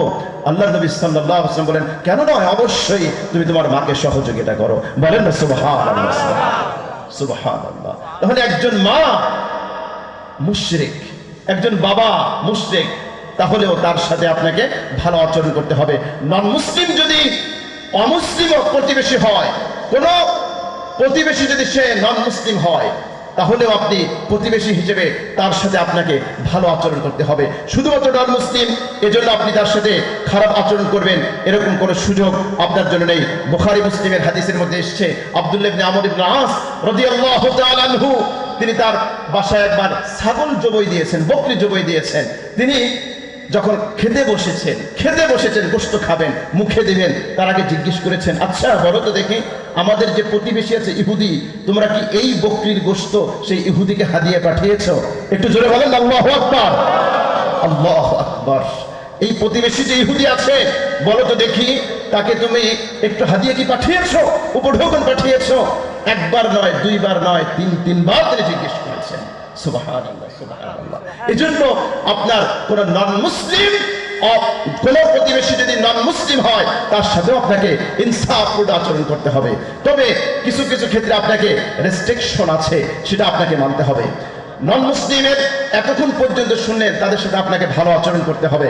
কিন্তু কোনো মুসলমানের জন্য নন মুসলিমকে অন্তরঙ্গ বন্ধু হিসেবে গ্রহণ করা যাবে না। কেন যাবে না? তার কারণ হলো, একজন বন্ধু আরেকজন বন্ধুর দ্বারা খুব সহজেই প্রভাবান্বিত হয় কি হয় না? একজন বন্ধু আরেকজন বন্ধুর আদর্শ খুব সহজেই গ্রহণ করে। হতে পারে আপনি মুসলিম, আপনার নন মুসলিম বন্ধুর সাথে বন্ধুত্বের কারণে আপনি তার দিন, তার কালচার, তার আদর্শ আপনি গ্রহণ করতে পারেন, এজন্য আপনাকে ওইটা গ্রহণ করার সুযোগ ইসলাম দেয় নাই। ইসলাম স্পষ্ট ভাষায় বলেছে, ইয়া আইয়ুহাল্লাযীনা আমানু লা তাত্তাখিযু বিতানাতাম মিন দুনিকুম লা ইয়ালুনাকুম খাবারা, সূরা আল ইমরান 118 নম্বর আয়াত। হে বিশ্বাসীগণ, তোমরা মুমিন ছাড়া কাউকে অন্তরঙ্গ বন্ধু হিসেবে গ্রহণ করো না।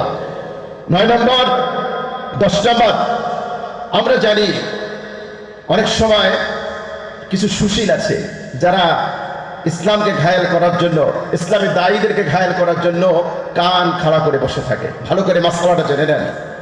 কোন নন মুসলিম যদি আপনার কোনো আত্মীয় হয়, আপনার কোনো প্রতিবেশী হয়, সে যদি অসুস্থ হয়, আপনি তার সুস্থতার জন্য দোয়া করতে পারবেন। সে যদি বিপদে পড়ে, তার বিপদ থেকে উদ্ধার করার জন্য দোয়া করতে পারবেন। কিন্তু নন মুসলিম যদি অমুসলিম হিসেবে মারা যায়, মৃত্যুর পরে তার জন্য জান্নাতের দোয়া করা যাবে না, জান্নাতের দোয়া করা যাবে না। এক সুশীল আমাকে প্রশ্ন করলেন, হুজুর আপনার এত ন্যারো মাইন্ডেড কেন? আপনার যে ব্রড মাইন্ডেড হতে পারেন না? আমি বললাম কিভাবে? এই যে আবার একজন ধরেন প্রতিবেশী নন মুসলিম মারা গিয়েছে, তো তার জন্য আমি একটু জান্নাতের দোয়া করব, তো আপনারা নিষেধ করেন কেন? আমি যখন এভিডেন্স দিলাম কোরআন থেকে, যে মহাগ্রন্থ আল কোরআনুল কারীমের সূরা তাওবার 113 নম্বর আয়াতে কারিমার মধ্যে তো এটা নিষেধ আছে। আল্লাহ বলছেন, মা কানা লিন নাবিয়্যি ওয়াল্লাযীনা আমানু আন ইস্তাগফিরু লিল মুশরিকিন ওয়ালাউ কানু উলি কুরবা।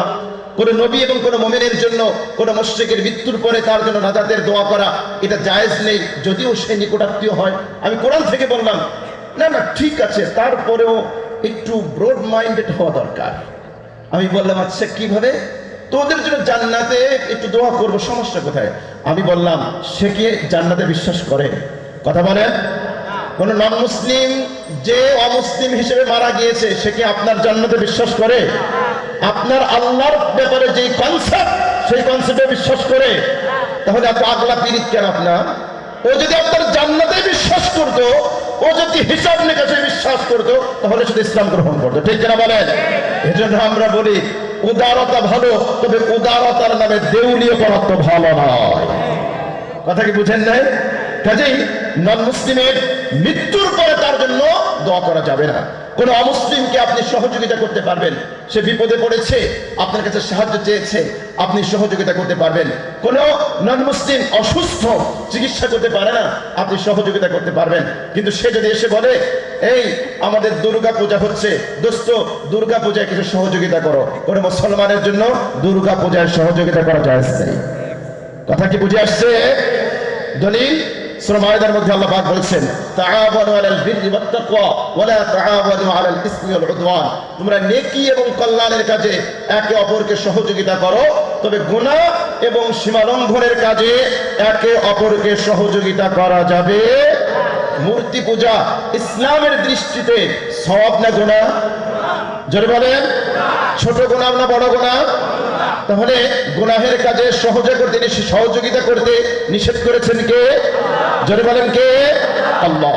সুতরাং ধর্মীয় কাজ বাদ দিয়ে অন্যান্য কাজে আপনি সহযোগিতা করতে পারবেন।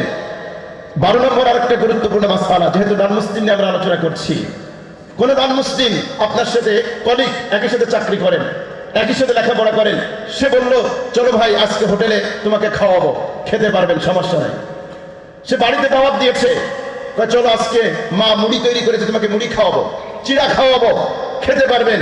কিন্তু নন মুসলিমের জবাই করা কোনো প্রাণী আপনি খেতে পারবেন না। নন মুসলিমরা তারা যদি তাদের দেবতার সামনে কোনো খাদ্য খাবার পেশ করে, সেটা মুসলমানের জন্য খাওয়া কি সওয়াবের কাজ? জোরে বলেন, গুনাহের কাজ। সুতরাং প্রসাদ খাওয়া যাবে? কথা কয় না। প্রসাদ খাওয়া যাবে? প্রসাদ কি মূর্তির সামনে পেশ করা হয় না? কোরআন বলছে ওমা উহিল্লা লিগাইরিল্লাহি বিহি। কোরআন সূরা মায়েদা আয়াত নম্বর 3 আল্লাহ বলছেন, যেই সকল খাবার, যেই সকল জিনিস গায়রুল্লাহর নামে উৎসর্গ করা হয়, হুররিমাত আলাইকুম, সেগুলো তোমাদের জন্য হারাম করা হয়েছে। সুতরাং গায়রুল্লাহ মূর্তির নামে কোনো জিনিস পেশ করা হলে মুসলমানের জন্য খাওয়া যাবে? সুতরাং প্রসাদ খেতে যাবেন? প্রসাদ খেতে যাবেন? অনেকে আমার একটা স্লোগান দেয়, ধর্ম যার যার উৎসব সবার। স্লোগান কি শুনছেন আপনারা? কথা বলছেন, শুনছেন আপনারা? ধর্ম যার যার উৎসব সবার, এটা আমি বলি কোন ধর্ম বিশ্বাসী মানুষ এটা মানতে পারে না। একটু এক্সপ্লেইন করি তাহলে মানবেন। আমরা যদি বলি চাকরি যার যার বেতন সবার, মানবেন? কথা বলেন, মানবেন না? পুকুর যার যার মাছ সবার, মানবেন? ক্ষেত যার যার ফসল সবার, মানবেন? মানবেন না? কেন মানবেন না? এটা একটা অযৌক্তিক কথা। এটা কিসের কথা? অযৌক্তিক কথা। এক ধর্মের পুণ্য আরেক ধর্মের পাপ। একটু এক্সপ্লেইন করি তাহলে বুঝবেন। এক ধর্মের পুণ্য আরেক ধর্মের পাপ। আপনি বলেন, আমি যা জিজ্ঞেস করবো একটু জবাব দিবেন। হিন্দু শাস্ত্র অনুযায়ী গাভী জবাই করা পাপের কাজ না পুণ্যের কাজ? পাপের কাজ। হিন্দু শাস্ত্র অনুযায়ী গাভী জবাই করা কিসের কাজ? কথা বলে না। পাপের কাজ, গুনাহের কাজ। সবাই একমত না? হিন্দু শাস্ত্র অনুযায়ী গাভী জবাই করা এটা হলো গুনাহের কাজ। এবার আমি জিজ্ঞেস করি, আপনি কুরবানির সময় 1 লক্ষ টাকা দিয়ে খুলনা থেকে, বড় হাট থেকে একটা গাভী ক্রয় করে এনেছেন, আপনি সেই কুরবানির জন্য জবাই করেছেন, আপনার সওয়াব হবে না গুনাহ হবে? কথা বলেন। তাহলে একই জিনিস, এক ধর্মের বিশ্বাস অনুযায়ী পাপ, আরেক ধর্মের বিশ্বাস অনুযায়ী সওয়াব। আরেক ধর্মের বিশ্বাস অনুযায়ী সওয়াব। সুতরাং আপনি যদি বলেন, কোন হিন্দুকে যদি বলেন, এই চলো আজকে আমি গাভী জবাই দিয়েছি, এই গাভীর গোশত তোমাকে খেতে হবে, আমি মনে করি এটা হিন্দুর ছেলেকে ইনসাল্ট করা, অপমান করা। ঠিক না বলেন? কথা আমরা বুঝেন নাই। হিন্দু শাস্ত্র অনুযায়ী গাভী জবাই করাটা কি পাপ। এখন হিন্দুর কোন ছেলেকে যদি আপনি পাপের দিকে ডাকেন তার ধর্ম বিশ্বাস অনুযায়ী, তাহলে তাকে অপমান করা হবে নাকি হবে না? হবে। সবাই একমত? কারো কোনো দ্বিমত নাই? এবার আপনি বলেন, আপনার ধর্ম বিশ্বাস অনুযায়ী শিরিক পাপ না পুণ্য? কথা কয় না। গুনাহ না সওয়াব? শিরিক ছোট গুনাহ না বড় গুনাহ? দুর্গা পূজা আপনার ধর্ম বিশ্বাস অনুযায়ী শিরিক হয় কি হয় না? ঠিক একইভাবে হিন্দুর ছেলেকে যদি আপনি গাভীর গোশত খেতে ডাকেন, তাকে যদি ইনসাল্ট করা হয়, একইভাবে মুসলমানের সন্তানকে ধর্ম যার যার উৎসব সভা একথা বলে ওই দুর্গা পূজার দিকে ডাকা, এটাও মুসলমানের সন্তানকে অপমান করা। আমরা অযৌক্তিক কিছু বলতে পারবো না।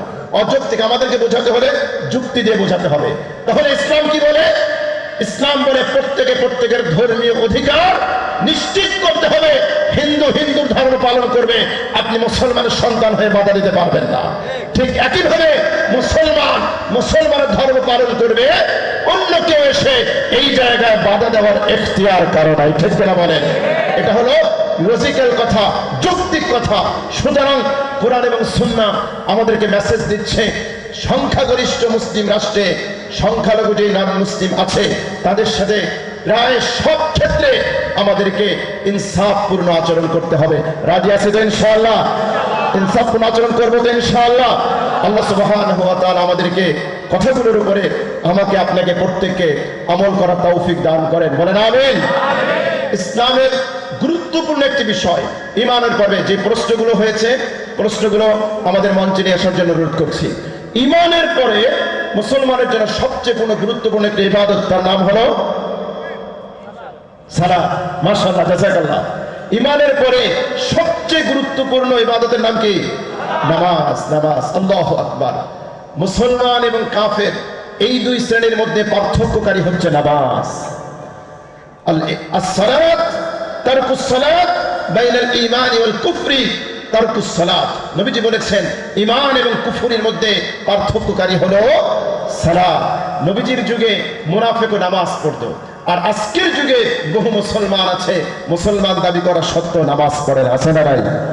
আছে না নাই? আমার কলিজার টুকরো ভাইয়েরা, আমি আপনাদেরকে সহজভাবে জিজ্ঞেস করতে চাই, আল্লাহ সুবহানাহু ওয়া তাআলার প্রতি আপনি বিশ্বাস করেছেন, ঈমান এনেছেন? আমি মনে করি যারা নামাজ পড়ে না তারা পরিপূর্ণভাবে আল্লাহর প্রতি বিশ্বাস আনতে পারে নাই। তারা আল্লাহর ক্ষমতার ব্যাপারে, আল্লাহর শাস্তির ব্যাপারে কিভাবে নিশ্চিত হয়ে বসে থাকে। কোরআন আমাদেরকে বলছে যখন জাহান্নামীরা জাহান্নামে যাবে তাদেরকে জিজ্ঞেস করা হবে মা সালাকাকুম ফি সাকর, কি ব্যাপার সাকর নামক জাহান্নামে তোমরা কেন এসেছো? তারা জবাব দিবে ক্বালু লাম নাকু মিনাল মুসাল্লিন। এক নম্বর যে অপরাধের কথা স্বীকার করবে সেটা হলো লাম নাকু মিনাল মুসাল্লিন, আমরা মুসল্লি ছিলাম না। এক নম্বর অপরাধ হলো আমরা নামাজ পড়ি নাই, নামাজ পড়ি নাই। কোরআন আমাদেরকে বলছে ফাখালাফা মিন বাদিহিম খালফুন আদাউস সালাতা ওয়াত্তাবাউশ শাহাওয়াত ফাসাওফা ইয়ালকাউনা গায়্যা। এরপরে এমন মানুষের আবির্ভাব হবে যারা কুপ্রবৃত্তির অনুসরণ করবে, নামাজ নষ্ট করে দিবে, তারা গায়্য নামক জাহান্নামে তারা নিক্ষিপ্ত হবে। আব্দুল্লাহ ইবনে মাসউদ রাদিয়াল্লাহু তাআলা আনহু থেকে বর্ণিত তাফসীরে মাযহারিতে হাদিস উদ্ধৃত করা হয়েছে। সাহাবী জিজ্ঞেস করলেন ইয়া রাসূলুল্লাহ, গায়্য নামক জিনিসটা কি? গায়্যটা কি জিনিস? নবীজি বললেন গায়্য হচ্ছে জাহান্নামের এমন একটা উপত্যকা, এমন একটা ড্রেন, এমন একটা নালা, যেই নালা দিয়ে, যেই ড্রেন দিয়ে জাহান্নামীদের রক্ত, জাহান্নামীদের পুষ যেখান দিয়ে প্রবাহিত হয়, ওইটার নাম হচ্ছে গায়্য। বেনামাজীদেরকে আল্লাহ রাব্বুল আলামিন ওই গায়্য নামক জাহান্নামে নিক্ষেপ করবেন। জোরে বলেন নাউযুবিল্লাহ। মুসনাদে আহমদের একটা হাদিস বলে শেষ করি। নবীজি সাল্লাল্লাহু আলাইহি ওয়াসাল্লাম বলেছেন মান হাফাযা আলাস সালাত কানাত লাহু নূরান ওয়া বুরহানান ওয়া নাজাতান ইয়াউমাল কিয়ামাহ ইলা আখিরিল হাদিস। যে ব্যক্তি 5 ওয়াক্ত সালাত, 5 ওয়াক্ত নামাজ ঠিকমতো আদায় করবে, এই নামাজ তার জন্য নূর হবে, তার জন্য বুরহান দলিল হবে, কিয়ামতের জন্য নাজাতের গ্যারান্টি হবে। জোরে বলেন সুবহানাল্লাহ। আমার প্রিয় ভাইরা, কবরে কোনো ইলেকট্রিসিটির আলো চলবে? কথা বলেন চলবে? মোবাইলের আলো চলবে? জিনারেটের আলো চলবে? চলবে না। কবরে যদি আপনি আলোকিত করতে চান, নূরান্বিত করতে চান, সালাতের কোনো বিকল্প নাই। নবীজি বলেছেন কানাত লাহু নূরান, এই নামাজ তার জন্য নূর হবে, নামাজ তার কবরে আলোকিত আলোক হবে, তার জীবনকে আলোকিত করে দিবে। আপনি মুসলমান, তার দলিল কি? কানাত লাহু নূরান ওয়া বুরহান। আপনি যদি নামাজ পড়েন তাহলে এটাই হবে আপনার জন্য দলিল। বুখারী শরীফের এক হাদিসে এসেছে আম্মা জান আয়েশা রাদিয়াল্লাহু তাআলা জিজ্ঞেস করলেন ইয়া রাসূলুল্লাহ, ইয়া হাবিবাল্লাহ, কিয়ামতের দিবসে লক্ষ লক্ষ কোটি কোটি মানুষ থাকবে, এর মধ্য থেকে আপনি আপনার উম্মতকে কেমনে চিনবেন?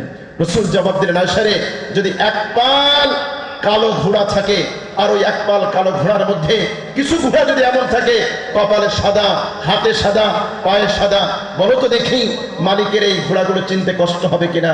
আম্মাজান বললেন ইয়া রাসূলুল্লাহ, না, কষ্ট হবে না।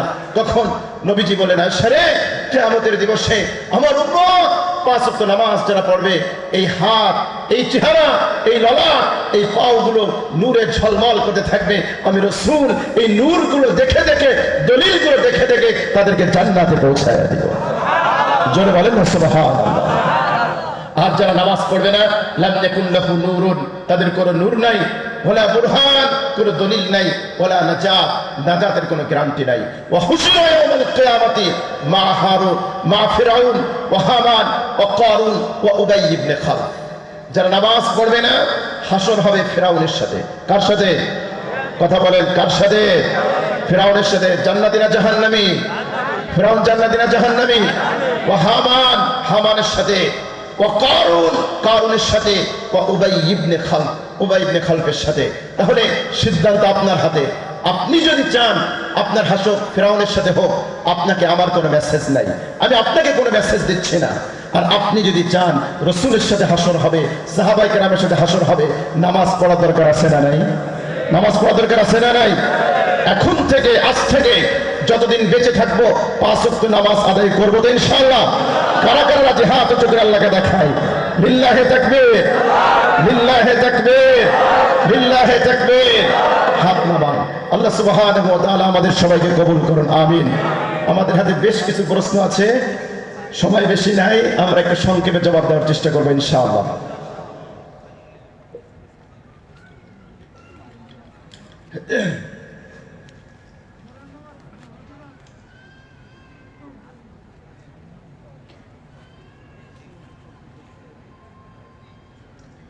এক ভাই প্রশ্ন করেছেন, নামাজ পড়া কিংবা দাড়ি টুপি পড়ার জন্য যদি কোনো কর্মকর্তা কোনো মুসলিমকে চাকরিচ্যুত করেন, তাহলে ন্যায় বিচার পেতে করণীয় কি?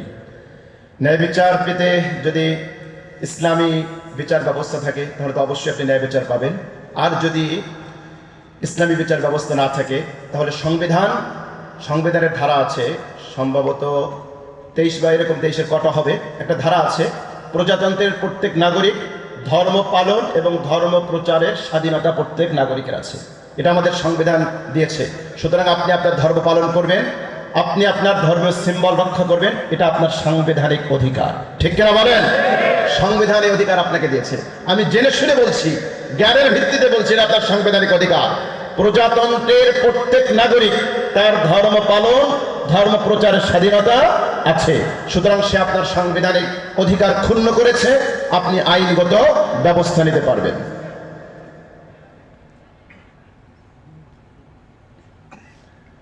যদি কোনো অমুসলিম কর্মকর্তা তার অধীনস্থ ব্যক্তিকে সালাত আদায়ে বাধা দেন তাহলে করণীয় কি? ভয়টাকে আপনি আল্লাহকে বেশি করেন না কর্মকর্তাকে বেশি করেন? যদি আল্লাহকে বেশি ভয় করেন তাহলে আল্লাহর কমান্ড মানতে হবে। আর যদি আল্লাহর চেয়ে বেশি তাকে ভয় করেন তাহলে তার কমান্ড মানবেন। সোজা কথা, মুসলমান কমান্ড মানবে কার? আল্লাহর। আগেই বলেছি আপনি নামাজ পড়বেন, এটা আপনার সাংবিধানিক অধিকার। সুতরাং এই সাংবিধানিক অধিকারে বাধা দেওয়ার কোনো অধিকার কোনো প্রজাতন্ত্রের কর্মকর্তা কর্মচারীর নেই। প্রজাতন্ত্রের কর্মকর্তা কর্মচারী প্রত্যেকে সংবিধানের ধারা মানতে বাধ্য না বাধ্য? বাধ্য। সুতরাং ধর্মীয় অধিকারে হস্তক্ষেপ করা এটা সংবিধান পরিপন্থী কাজ। সুতরাং আপনি আপনার সাংবিধানিক অধিকার প্রয়োগ করে আপনি ব্যবস্থা গ্রহণ করতে পারেন। নামাজ ইচ্ছে হলে পড়লাম, আবার ইচ্ছে হলে ছেড়ে দিলাম, এটা কত বড় গুনাহ? যদি কোনো ব্যক্তি কটাক্ষ করে এমন ধরনের কথা বলে, নামাজ ইচ্ছে হলে পড়বো না হলে না পড়বো, তাহলে সে কাফের, এ ব্যাপারে কোনো সন্দেহ নাই। ইসলামের কোনো অকট্য বিধানকে যদি কেউ ঠাট্টা বিদ্রুপ করে, কেউ ইসলামের কোনো বিধান পালন করতে পারে না সেটা ভিন্ন কথা, কিন্তু ইসলামের কোনো বিধান নিয়ে যদি কোনো ব্যক্তি ঠাট্টা বিদ্রুপ করে, কটাক্ষ করে, তাহলে সে ব্যক্তির ঈমান থাকবে না। সব স্কলার এ ব্যাপারে একমত, কারো কোনো দ্বিমত নাই। সুতরাং সে ব্যক্তি যদি একথা ইসলামের বিধান ফরজ সালাতকে তুচ্ছ তাচ্ছিল্য করার জন্য বলে, তাহলে তার ঈমান হারা হয়েছে, নতুন করে ঈমান আনতে হবে। স্ত্রী থাকলে, বিয়ে থাকলে নতুন করে বিয়ে পড়াতে হবে। ঢিলা ব্যবহারে কতটুকু যত্নবান হওয়া উচিত? ঢিলা ব্যবহার, ইসলাম আমাদেরকে বলে পবিত্রতা অর্জন করা। ইস্তেঞ্জা করার পরে, পেশাব পায়খানা করার পরে পবিত্রতা অর্জন করা ফরজ। ভালো করে খেয়াল করেন, ভুল বুঝবেন না, ভুল বোঝাবুঝির কোনো অবকাশ নাই। পবিত্রতা অর্জন করা কি? ফরজ। এখন পবিত্রতা অর্জন কিভাবে হবে? দুইটা পদ্ধতি আছে, একটা হচ্ছে পানি আর একটা হচ্ছে ঢিলা। এখন কোনো ব্যক্তি যদি নিশ্চিত হয় যে আমি শুধু পানি ব্যবহার করব, এটাই আমার পবিত্রতা অর্জন হয়ে যাবে, তবে সায়েন্স আমাদেরকে কথা বলে না পেশাব করার সাথে সাথে সঙ্গে সঙ্গেই পেশাব শেষ হয় না, এটাই বাস্তবতা। আমার হাতে একটা বোতল দেখছেন, এই বোতলের পানি যদি আমি ঢেলে দেই তাহলে সমস্ত পানি একসাথে পড়বে না, আস্তে আস্তে ধীরে ধীরে ফোঁটা ফোঁটাও কিছু পড়বে? পানি বের হয়ে গেলে ফোঁটা ফোঁটা কিছু পড়বে না। লজিক্যাল কথা, সায়েন্টিফিক কথা। সুতরাং পেশাব করার সাথে সাথে যদি পানি ব্যবহার করা হয় সাথে সাথে, তাহলে নাপাকি ছড়াতে পারে। এজন্য যদি দুটো ব্যবহার করেন তাহলে উত্তম। আগে টিস্যু ব্যবহার করবেন, এরপরে আপনি পানি ব্যবহার করবেন সর্বোত্তম। আর যদি টিস্যু নাই, শুধু পানি আছে, তাহলে যতক্ষণ পর্যন্ত পেশাব থেকে পবিত্র হওয়ার আপনি নিশ্চিত হবেন ততক্ষণ আপনি অপেক্ষা করবেন। এরপর আপনি শুধু পানি ব্যবহার করলে চলবে। পানি নাই, শুধু টিস্যু আছে, এমন মরুভূমিতে গিয়েছেন শুধু টিস্যু আছে, পানি নাই, সেখানে শুধু টিস্যু ব্যবহার করলে চলবে, কোনো সমস্যা নাই। তবে একটা কথা আছে, টিস্যু ব্যবহার করতে গিয়ে আমরা অনেকে সীমা লঙ্ঘন করি। টিস্যুটা ব্যবহার করতে গিয়ে আমরা অনেকে 40 কদম হাঁটাহাঁটি করি, লাফালাফি করি, যেগুলো ইসলামের সৌন্দর্যকে মিলান করে। এগুলো একটা অনেক ধরনের নির্লজ্জতা। সবার সামনে দিয়ে অনেক দূর হাঁটাহাঁটি করা, কাছাকাছি করা, লাফালাফি করা, এই সীমা লঙ্ঘন করবেন না। আপনি জায়গায় দাঁড়াবেন, প্রয়োজন হলে একটু সাইডে দাঁড়াবেন, পেশাবখানাতে একটু সাইডে দাঁড়াবেন, কিন্তু টিস্যু ধরে আপনি 40 কদম জোরে জোরে 40 কদম কোত্থেকে পাইছেন? কোরআনেও নাই, হাদিসেও নাই। সুতরাং পবিত্রতা অর্জন করবেন, যতটুকু আপনি নিশ্চিত হন যে আপনি পবিত্র অর্জন করছেন অতটুকু করবেন। এই দুই একজনের কারণে, আমাদের দুই একজনের অ্যাক্টিভিটিসের কারণে অনেক ইসলাম নিয়ে কটাক্ষ করে, সমালোচনা করে। আমরা এই সুযোগ দেব না ইনশাআল্লাহ। আমাদের একটু সংক্ষেপে জবাব দিতে হবে, আমাদের হাতে সময় নেই, এই জন্য আপনারা একটু তাড়াতাড়ি বুঝে দেবেন। কোনো জমি মসজিদ মাদ্রাসার জন্য দান করার পরে সেই জায়গায় মাদ্রাসা না হলে জমি ফেরত নেওয়া যাবে কি না?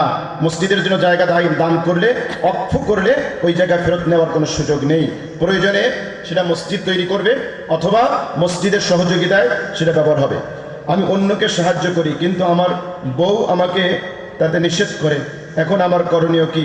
এতে আমার বউয়ের গুনাহ হবে? বউয়ের অধিকার যদি আপনি ক্ষুণ্ণ করেন, যদি আপনি আপনার স্ত্রীর অধিকার ঠিকমতো আদায় করেন, তার প্রাপ্য হক ঠিকমতো দেন, যেটা হলো আপনার উপর ফরজ, এইটা যদি না করে আপনি নফল সৎকার করতে যান, তাহলে সেটা লুঙ্গি খুলে পাগড়ি বাঁধার মতো হবে। এটা করা যাবে না। বউয়ের অধিকার আদায় করবেন, এরপরে যদি বউ বাধা দেয় ওই বাধা শোনা যাবে না, কারণ আপনার কবরে আপনি যাবেন, বউয়ের কবরে বউ যাবে, বউ আপনার কবরে যাবে না। অধীনস্থ কর্মকর্তাদের সাথে কেমন ব্যবহার করা উচিত বা কেমন সুবিধা দেওয়া উচিত?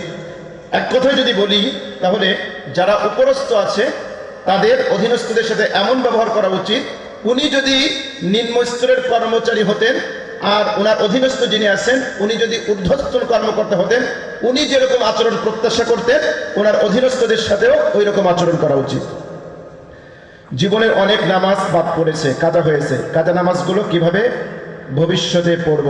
5 ওয়াক্ত নামাজ যখন পড়বেন তখন একত্রের সাথে একাগ্রতা আদায় করে নেবেন। এটা একটা সহজ পদ্ধতি। নিয়ত এইভাবে করবেন, জীবনের যত জোহরের নামাজ কাজা আছে তার প্রথমটা আদায় করতেছি, জীবনের যত আসরের নামাজ কাজা আছে এটা আসরের প্রথমটা আদায় করতেছি। শুধু প্রথম শব্দটা বলবেন। 100টা নামাজ কাজা থাকলে 100 নম্বরটা চলে গেলে 99টা প্রথমে আসবে। নির্দিষ্ট করে নিয়ত করা জরুরি। এই জন্য ফুকায়ে কেরাম একটা সহজ পন্থা বলে দিয়েছেন। অনেকে বলে যে কাজা নামাজ আদায় করা যাবে, দরকার নেই। আমরা বলবো যে এই কথাটা সঠিক না, বরং আদায় করার মধ্যেই হচ্ছে নিরাপত্তা। বুখারী শরীফের হাদিস, দাইনুল্লাহি আহাক্কু আন ইউকদা। আল্লাহ রাসূল বলেছেন আল্লাহর হক, আল্লাহর ঋণটা আদায় করাই সবচেয়ে বেশি উপযুক্ত, যথার্থ। সুতরাং নামাজ পড়েন নাই, আল্লাহর হক নষ্ট করেছেন, কাজেই আল্লাহর হক আগে আদায় করবেন। আদায় করতে করতে করতে যদি আদায় না করে মারা যেতে পারেন, মারা যান, তাহলে আল্লাহর কাছে মাপ চাইলে হয়তো আল্লাহ মাফ করতে পারবে। ইসলামী সংগঠন কিংবা কোনো যৌক্তিক দাবি করতে সংঘবদ্ধ হলে যদি কোনো কর্মকর্তা অধীনস্থ ব্যক্তিকে চাকরিচ্যুত করেন, তাহলে ন্যায় বিচার পেতে করণীয় কি? ন্যায় বিচার করতে করণীয় কি? ন্যায় বিচার তো রাষ্ট্রের কাছে যাবেন, কারণ আপনি আপনার ব্যক্তিগত স্বাধীনতা আছে, চাকরির রুলস। আপনি যদি চাকরি নেওয়ার সময়, ভালো করে খেয়াল করবেন, চাকরি নেওয়ার সময় যদি আপনি সাইন করেন, দস্তখত করেন, আমি চাকরিরত অবস্থায় কোনো ধরনের সংগঠন করতে পারবো না, তাহলে আপনি কমিটমেন্ট দিয়েছেন, এগ্রিমেন্ট করেছেন, আপনার এর বাইরে যাওয়ার কোনো সুযোগ নেই। কথা কি ক্লিয়ার? আর যদি এরকম ধরনের কোনো কমিটমেন্ট না থাকে, তাহলে আপনার ব্যক্তি স্বাধীনতা আছে। আর যদি রুলস আছে, রাষ্ট্রের যে রুলস আছে, সরকারি কর্মকর্তা কর্মচারী সম্ভবত কোনোদিন কোনো দল বা সংগঠনে করতে পারে না যতক্ষণ পর্যন্ত সে ওই পদে কর্মকর্তা কর্মচারী থাকে, সম্ভবত একটা রুলস আছে। আর যদি বেসরকারি হয়, তাহলে তাদের যদি এরকম করে বাইন্ডিংসে আপনি কমিটমেন্ট দিয়ে না থাকেন, তাহলে এক্ষেত্রে বাধা দেওয়া ঠিক নয়, কারণ তখন ব্যক্তি স্বাধীনতায় হস্তক্ষেপ হয়। যে ব্যক্তি 5 ওয়াক্ত নামাজ পড়ে এবং জুমার নামাজ পড়ে সে নাকি হজের সওয়াব পায়, তাহলে শুধুমাত্র জুমার নামাজ যে পড়ে সে কি হজের সওয়াব পাবে? 5 ওয়াক্ত নামাজ পড়লে, জুমার নামাজ পড়লে হজের সওয়াব পায়, এরকম কোরআন হাদিসে কিচ্ছু নাই। কোনো হাদিস এবং কোরআনের কোনো আয়াত আমি পাই নাই হজের সওয়াবের যেটা আছে সেটা হলো ফজরের নামাজ পড়বেন, সহিহ হাদিসে যেটা এসেছে, নামাজের পরে জায়নামাজে বসবেন, বসে জিকির আজকার করবেন, সূর্য ওঠার পরে আপনি 2 রাকাত নামাজ পড়বেন, আপনি একটা কবুল হজ একটা কবুল উমরার সওয়াব পাবেন। সুবহানাল্লাহ বলেন। এটা আসছে হাদিসের মধ্যে। কিন্তু 5 ওয়াক্ত নামাজ পড়লে, জুমার নামাজ পড়লে হজের সওয়াব এরকম কোন হাদিস, এরকম কোন কোরআন আমার জানা নাই। বোনদের সম্মতি দেওয়ার ব্যাপারে আলেমরা বোনদের সম্পত্তি দেওয়ার ব্যাপারে আলোচনা করবেন। এক কথা হচ্ছে, কারো অধিকার নষ্ট করা যাবে না। বোনদের কোরআন যে অধিকার দিয়েছে, বিশেষ করে পিতার সম্পত্তিতে বোনদের যে অধিকার আল্লাহ পাক দিয়েছে, প্রত্যেকে আপনি আপনার বোনের অধিকার নিশ্চিত করবেন, আপনি আপনার ফুফুদের অধিকার নিশ্চিত করবেন। এটা কোরআন প্রদত্ত অধিকার। এই অধিকার বোন এবং ফুফুদের প্রাপ্য। সুতরাং এই জায়গায় হস্তক্ষেপ করলে আপনি জালেমের ভূমিকায় অবতীর্ণ হবেন, অন্যের হক নষ্ট করবেন। যতক্ষণ পর্যন্ত বান্দার হক নষ্ট আদায় না করবে, ততক্ষণ পর্যন্ত আল্লাহ কিন্তু মাফ করবেন না। সাধারণ ঘোষণা এটা। সুতরাং বান্দার হকের ব্যাপারে আমাদের সিরিয়াস হওয়া চাই। বিয়ের ক্ষেত্রে দেনমোহর ধার্য করা ও পরিশোধ করার ব্যাপারে ইসলাম কি বলে? ইসলাম বাড়াবাড়ি ছাড়াছাড়ি কোনোটার পক্ষে নয়। বিয়ে করার সময় আপনার যতটুকু অ্যাবিলিটি আছে আপনি ততটুকু মোহর ধার্য করবেন। আপনি ফর্মালিটি মেনটেন করার জন্য 10 লক্ষ টাকা মোহর ধারণ করে আপনি বাসর রাত্রে গিয়ে স্ত্রীর পাও ধরে মাপ চাইলেন, আপনার যে বড় পুরুষ আর কেউ নাই। ঠিক কিনা বলেন? প্রথম দিনে আপনি প্রমাণ করলেন আমি একটা পুরুষ, তো স্ত্রী তো আপনার উপর খবরদারি করবেই। আপনার 1 লক্ষ টাকা দেওয়ার সামর্থ্য আছে, আপনি 1 লক্ষ টাকাই মোহর ধার্য করবেন এবং সেটা পরিশোধ করবেন। অনেকে 10 লক্ষ 20 লক্ষ ধার্য করে আর এরপরে এই মোহরা পরিশোধ করে না। আপনি যদি মোহর পরিশোধ না করে মারা যান, আপনার মিরাজ থেকে, আপনার পরিত্যক্ত সম্পদ থেকে আগে স্ত্রীর পাওনা আদায় করতে হবে, এরপরে মিরাজ করবে। এটা ছেলে খেলা না। সুতরাং মোহর ধার্য করার ব্যাপারে সিরিয়াস থাকতে হবে, কেয়ারফুল থাকতে হবে। বর্তমান জামানায় বিবাহ বিচ্ছেদ হওয়ার অন্যতম কারণ হলো 10 লক্ষ 20 লক্ষ টাকা মোহর ধার্য করা। কারণ স্ত্রী জানে যে আমি এর লগে না থাকলে, ডিভোর্স হয়ে গেলে 20 লক্ষ টাকা আমার প্রাপ্য, আদালতে মামলা করলে 20 লাখ টাকা দেওয়া লাগবে। এজন্য ইয়াং জেনারেশন যারা আছো, বিয়ে করো নাই, খুব সাবধান। কিন্তু এটা আমার কথা না, জরিপ বলছে বিবাহ বিচ্ছেদের যতগুলো কারণ আছে তার মধ্যে অন্যতম একটা কারণ হলো খুব হাই কোয়ালিটির মোহর ধার্য করা। বিশেষ করে 10 লক্ষ থেকে 20 লক্ষ টাকা যাদের মোহর, এদের বিবাহটা বেশি বিচ্ছেদ হয়। সুতরাং ইসলাম বাড়াবাড়ি ছাড়াছাড়ি দুটোকেই কোনোটা সমর্থন করে না। আপনার বাস্তবতা অনুযায়ী আপনি মোহর ধার্য করবেন। আল্লাহ আমাদের বোঝার তৌফিক দান করেন। হুজুর, যদি কোনো হিন্দু ভাই মুসলিমদের ধর্মীয় অনুষ্ঠানে আর্থিক সহযোগিতা করে, তা গ্রহণ করা যাবে কিনা? সেটা যদি হালাল হয় তাহলে নিতে পারবেন, হারাম হলে নিতে পারবেন না। মক্কার কুরাইশরা হারাম টাকা দিয়ে তারা আল্লাহর ঘর বানায় নাই, তারা হালাল টাকা দিয়ে বানাইছিল। এজন্য দেখবেন মক্কা শরীফের কিছু অংশ বাইরে আছে, যারা হজ করে আসছেন দেখে আসছেন, ওইটাকে হাতিম বলা হয়। ওই অংশটা মক্কা শরীফের ভিতরে ছিল, কিন্তু তাদের হালাল অর্থ ছিল না। যারা ওয়াদা করেছিল আমরা কোনো হারাম অর্থ আল্লাহর ঘরে লাগাবো না, এই জন্য তারা ওই অংশটা বাদ দিয়েছে। সুতরাং হালাল হলে নিতে পারবেন। যদি কোনো যুবক সংসার চালানোর মতো পর্যাপ্ত আয় করেন এবং গুনাহ হতে বাঁচতে বিয়ে করতে চান, কিন্তু পরিবারের বাধা থাকায় অভিভাবক ব্যতি রেখে বিয়ে করেন, তাহলে কি তার পাপ হবে? পরিবার যদি এখানে থেকে থাকেন, অনুরোধ করব আপনার যুবকের, আপনার ছেলের, আপনার মেয়ের ক্যারেক্টার ঠিক রাখার জন্য, এই অশ্লীলতার যুগে পবিত্র থাকার জন্য আপনাকে সহযোগিতা করা উচিত। আপনি এত মানুষের খাবার দিতে পারেন, আর একটা মেয়ে আপনার যদি পুত্রের বধূ হয়ে আসে, আপনি তাকে খাওয়াতে পারবেন না। আর এ ছেলে তো একেবারে স্ত্রীর খরচ চালাতে পারে। সুতরাং এই ক্ষেত্রে আপনি বিয়ে দিবেন। আর একান্ত যদি অভিভাবক রাজি না হয়, তাহলে আমি আপনাকে বলবো কোনো মসজিদের ইমাম, তার সাথে পরামর্শ করবেন। অন্য কোনো অভিভাবকদেরকে নিয়ে আপনি মা বাবাকে রাজি করানোর চেষ্টা করবেন। যে মা বাবা আপনাকে এত তিল করে বড় করেছে, আপনার আজকের পর্যন্ত আসতে মা বাবার অনেক অবদান আছে। সুতরাং মা বাবার মনে কষ্ট না দিয়ে তাদেরকে বোঝাবেন। একান্ত যদি না বোঝে, তাহলে আপনি কবিরা গুনাহ থেকে বাঁচার জন্য বিয়ে করতে পারবেন, সমস্যা নেই। বাইয়াতের রিজওয়ান সম্পর্কে যদি বিস্তারিত জানাতেন। হুদাইবিয়ার সন্ধির সময় উসমান রাদিয়াল্লাহু তাআলা আল্লাহ রাসূল দূত হিসেবে পাঠাইছিলেন। গুজব রটালো যে তাকে হত্যা করা হয়েছে। এরপরে আল্লাহ রাসূল সাহাবাদেরকে নিয়ে যে বায়াত নিয়েছিলেন, ওটাকে বায়াতের রিজওয়ান বলে। পবিত্র কোরআন রাষ্ট্র পরিচালনার গুরুত্ব জানতে চাই। এটা তো এক কথায় দেওয়া যাবে না। আজকের আলোচনার ভিতরে ফুটে উঠছে আমার আলোচনা। বদনজর থেকে বাঁচার আমল।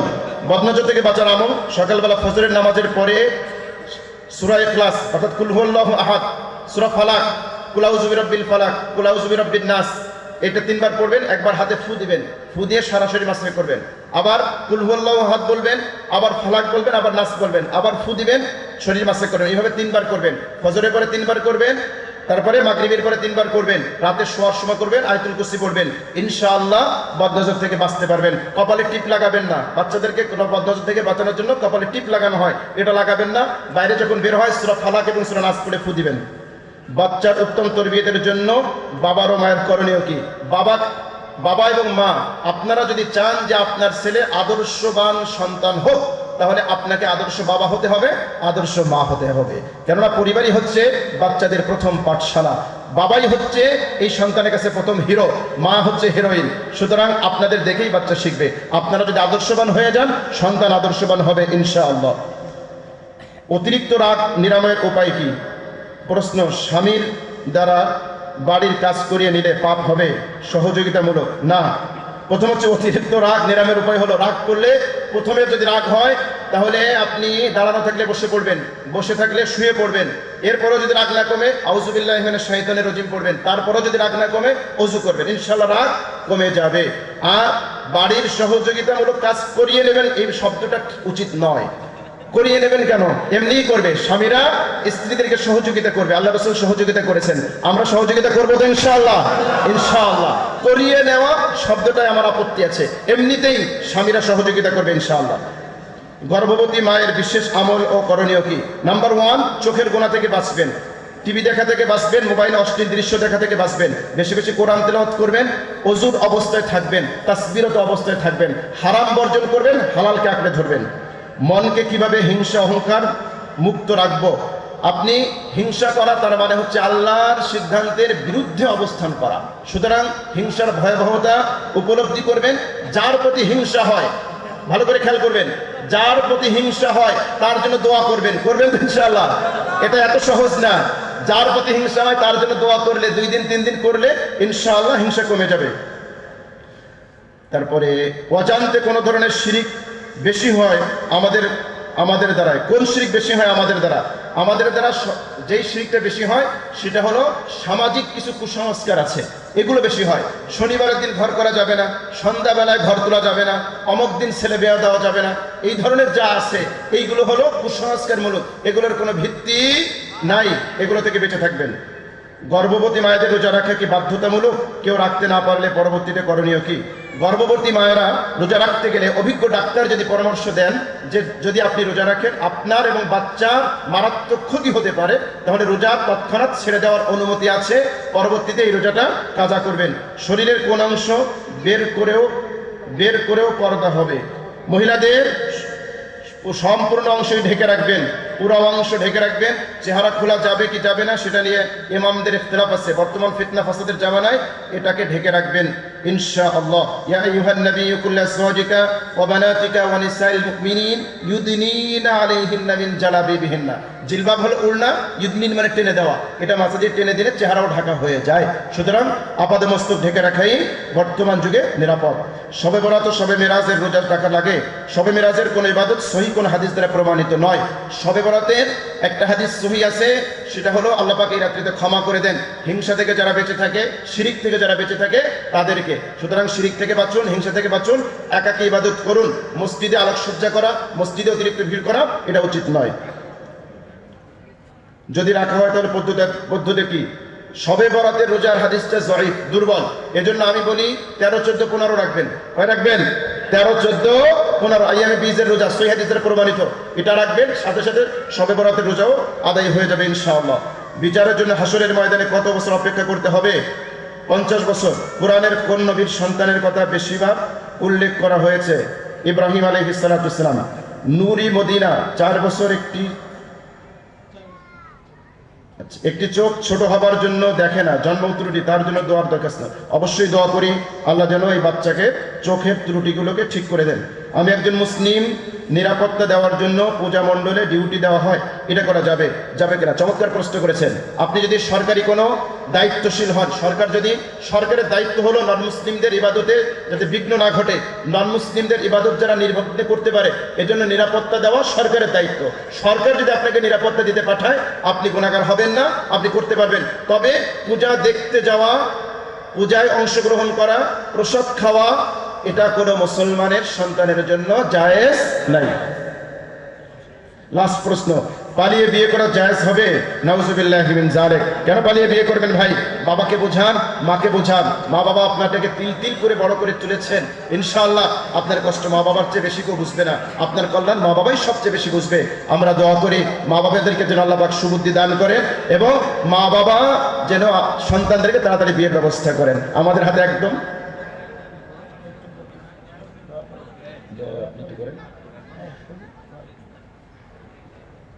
হলে আপনি আমাকে ছেড়ে দেবেন। আমার 11-10 গাড়ি তো 11-10 গাড়ি। সম্মানিত শ্রোতা মণ্ডলী, এখনই আমাদের সামনে একেবারে খুবই সংক্ষিপ্ত আকারে আমাদের সভাপতি মহোদয় কিছু কথা বলবেন। সর্বপ্রথম সেই মহান রাব্বুল আলামিনকে স্মরণ করতে যাচ্ছি, যার অশেষ কৃপায় আমরা একত্রিত হয়ে আল্লাহ রাসূলের সেই বিভিন্ন দিক নির্দেশনাময় কথা আমাদের সেই প্রধান বক্তা থেকে আমরা শুনতে পেরেছি।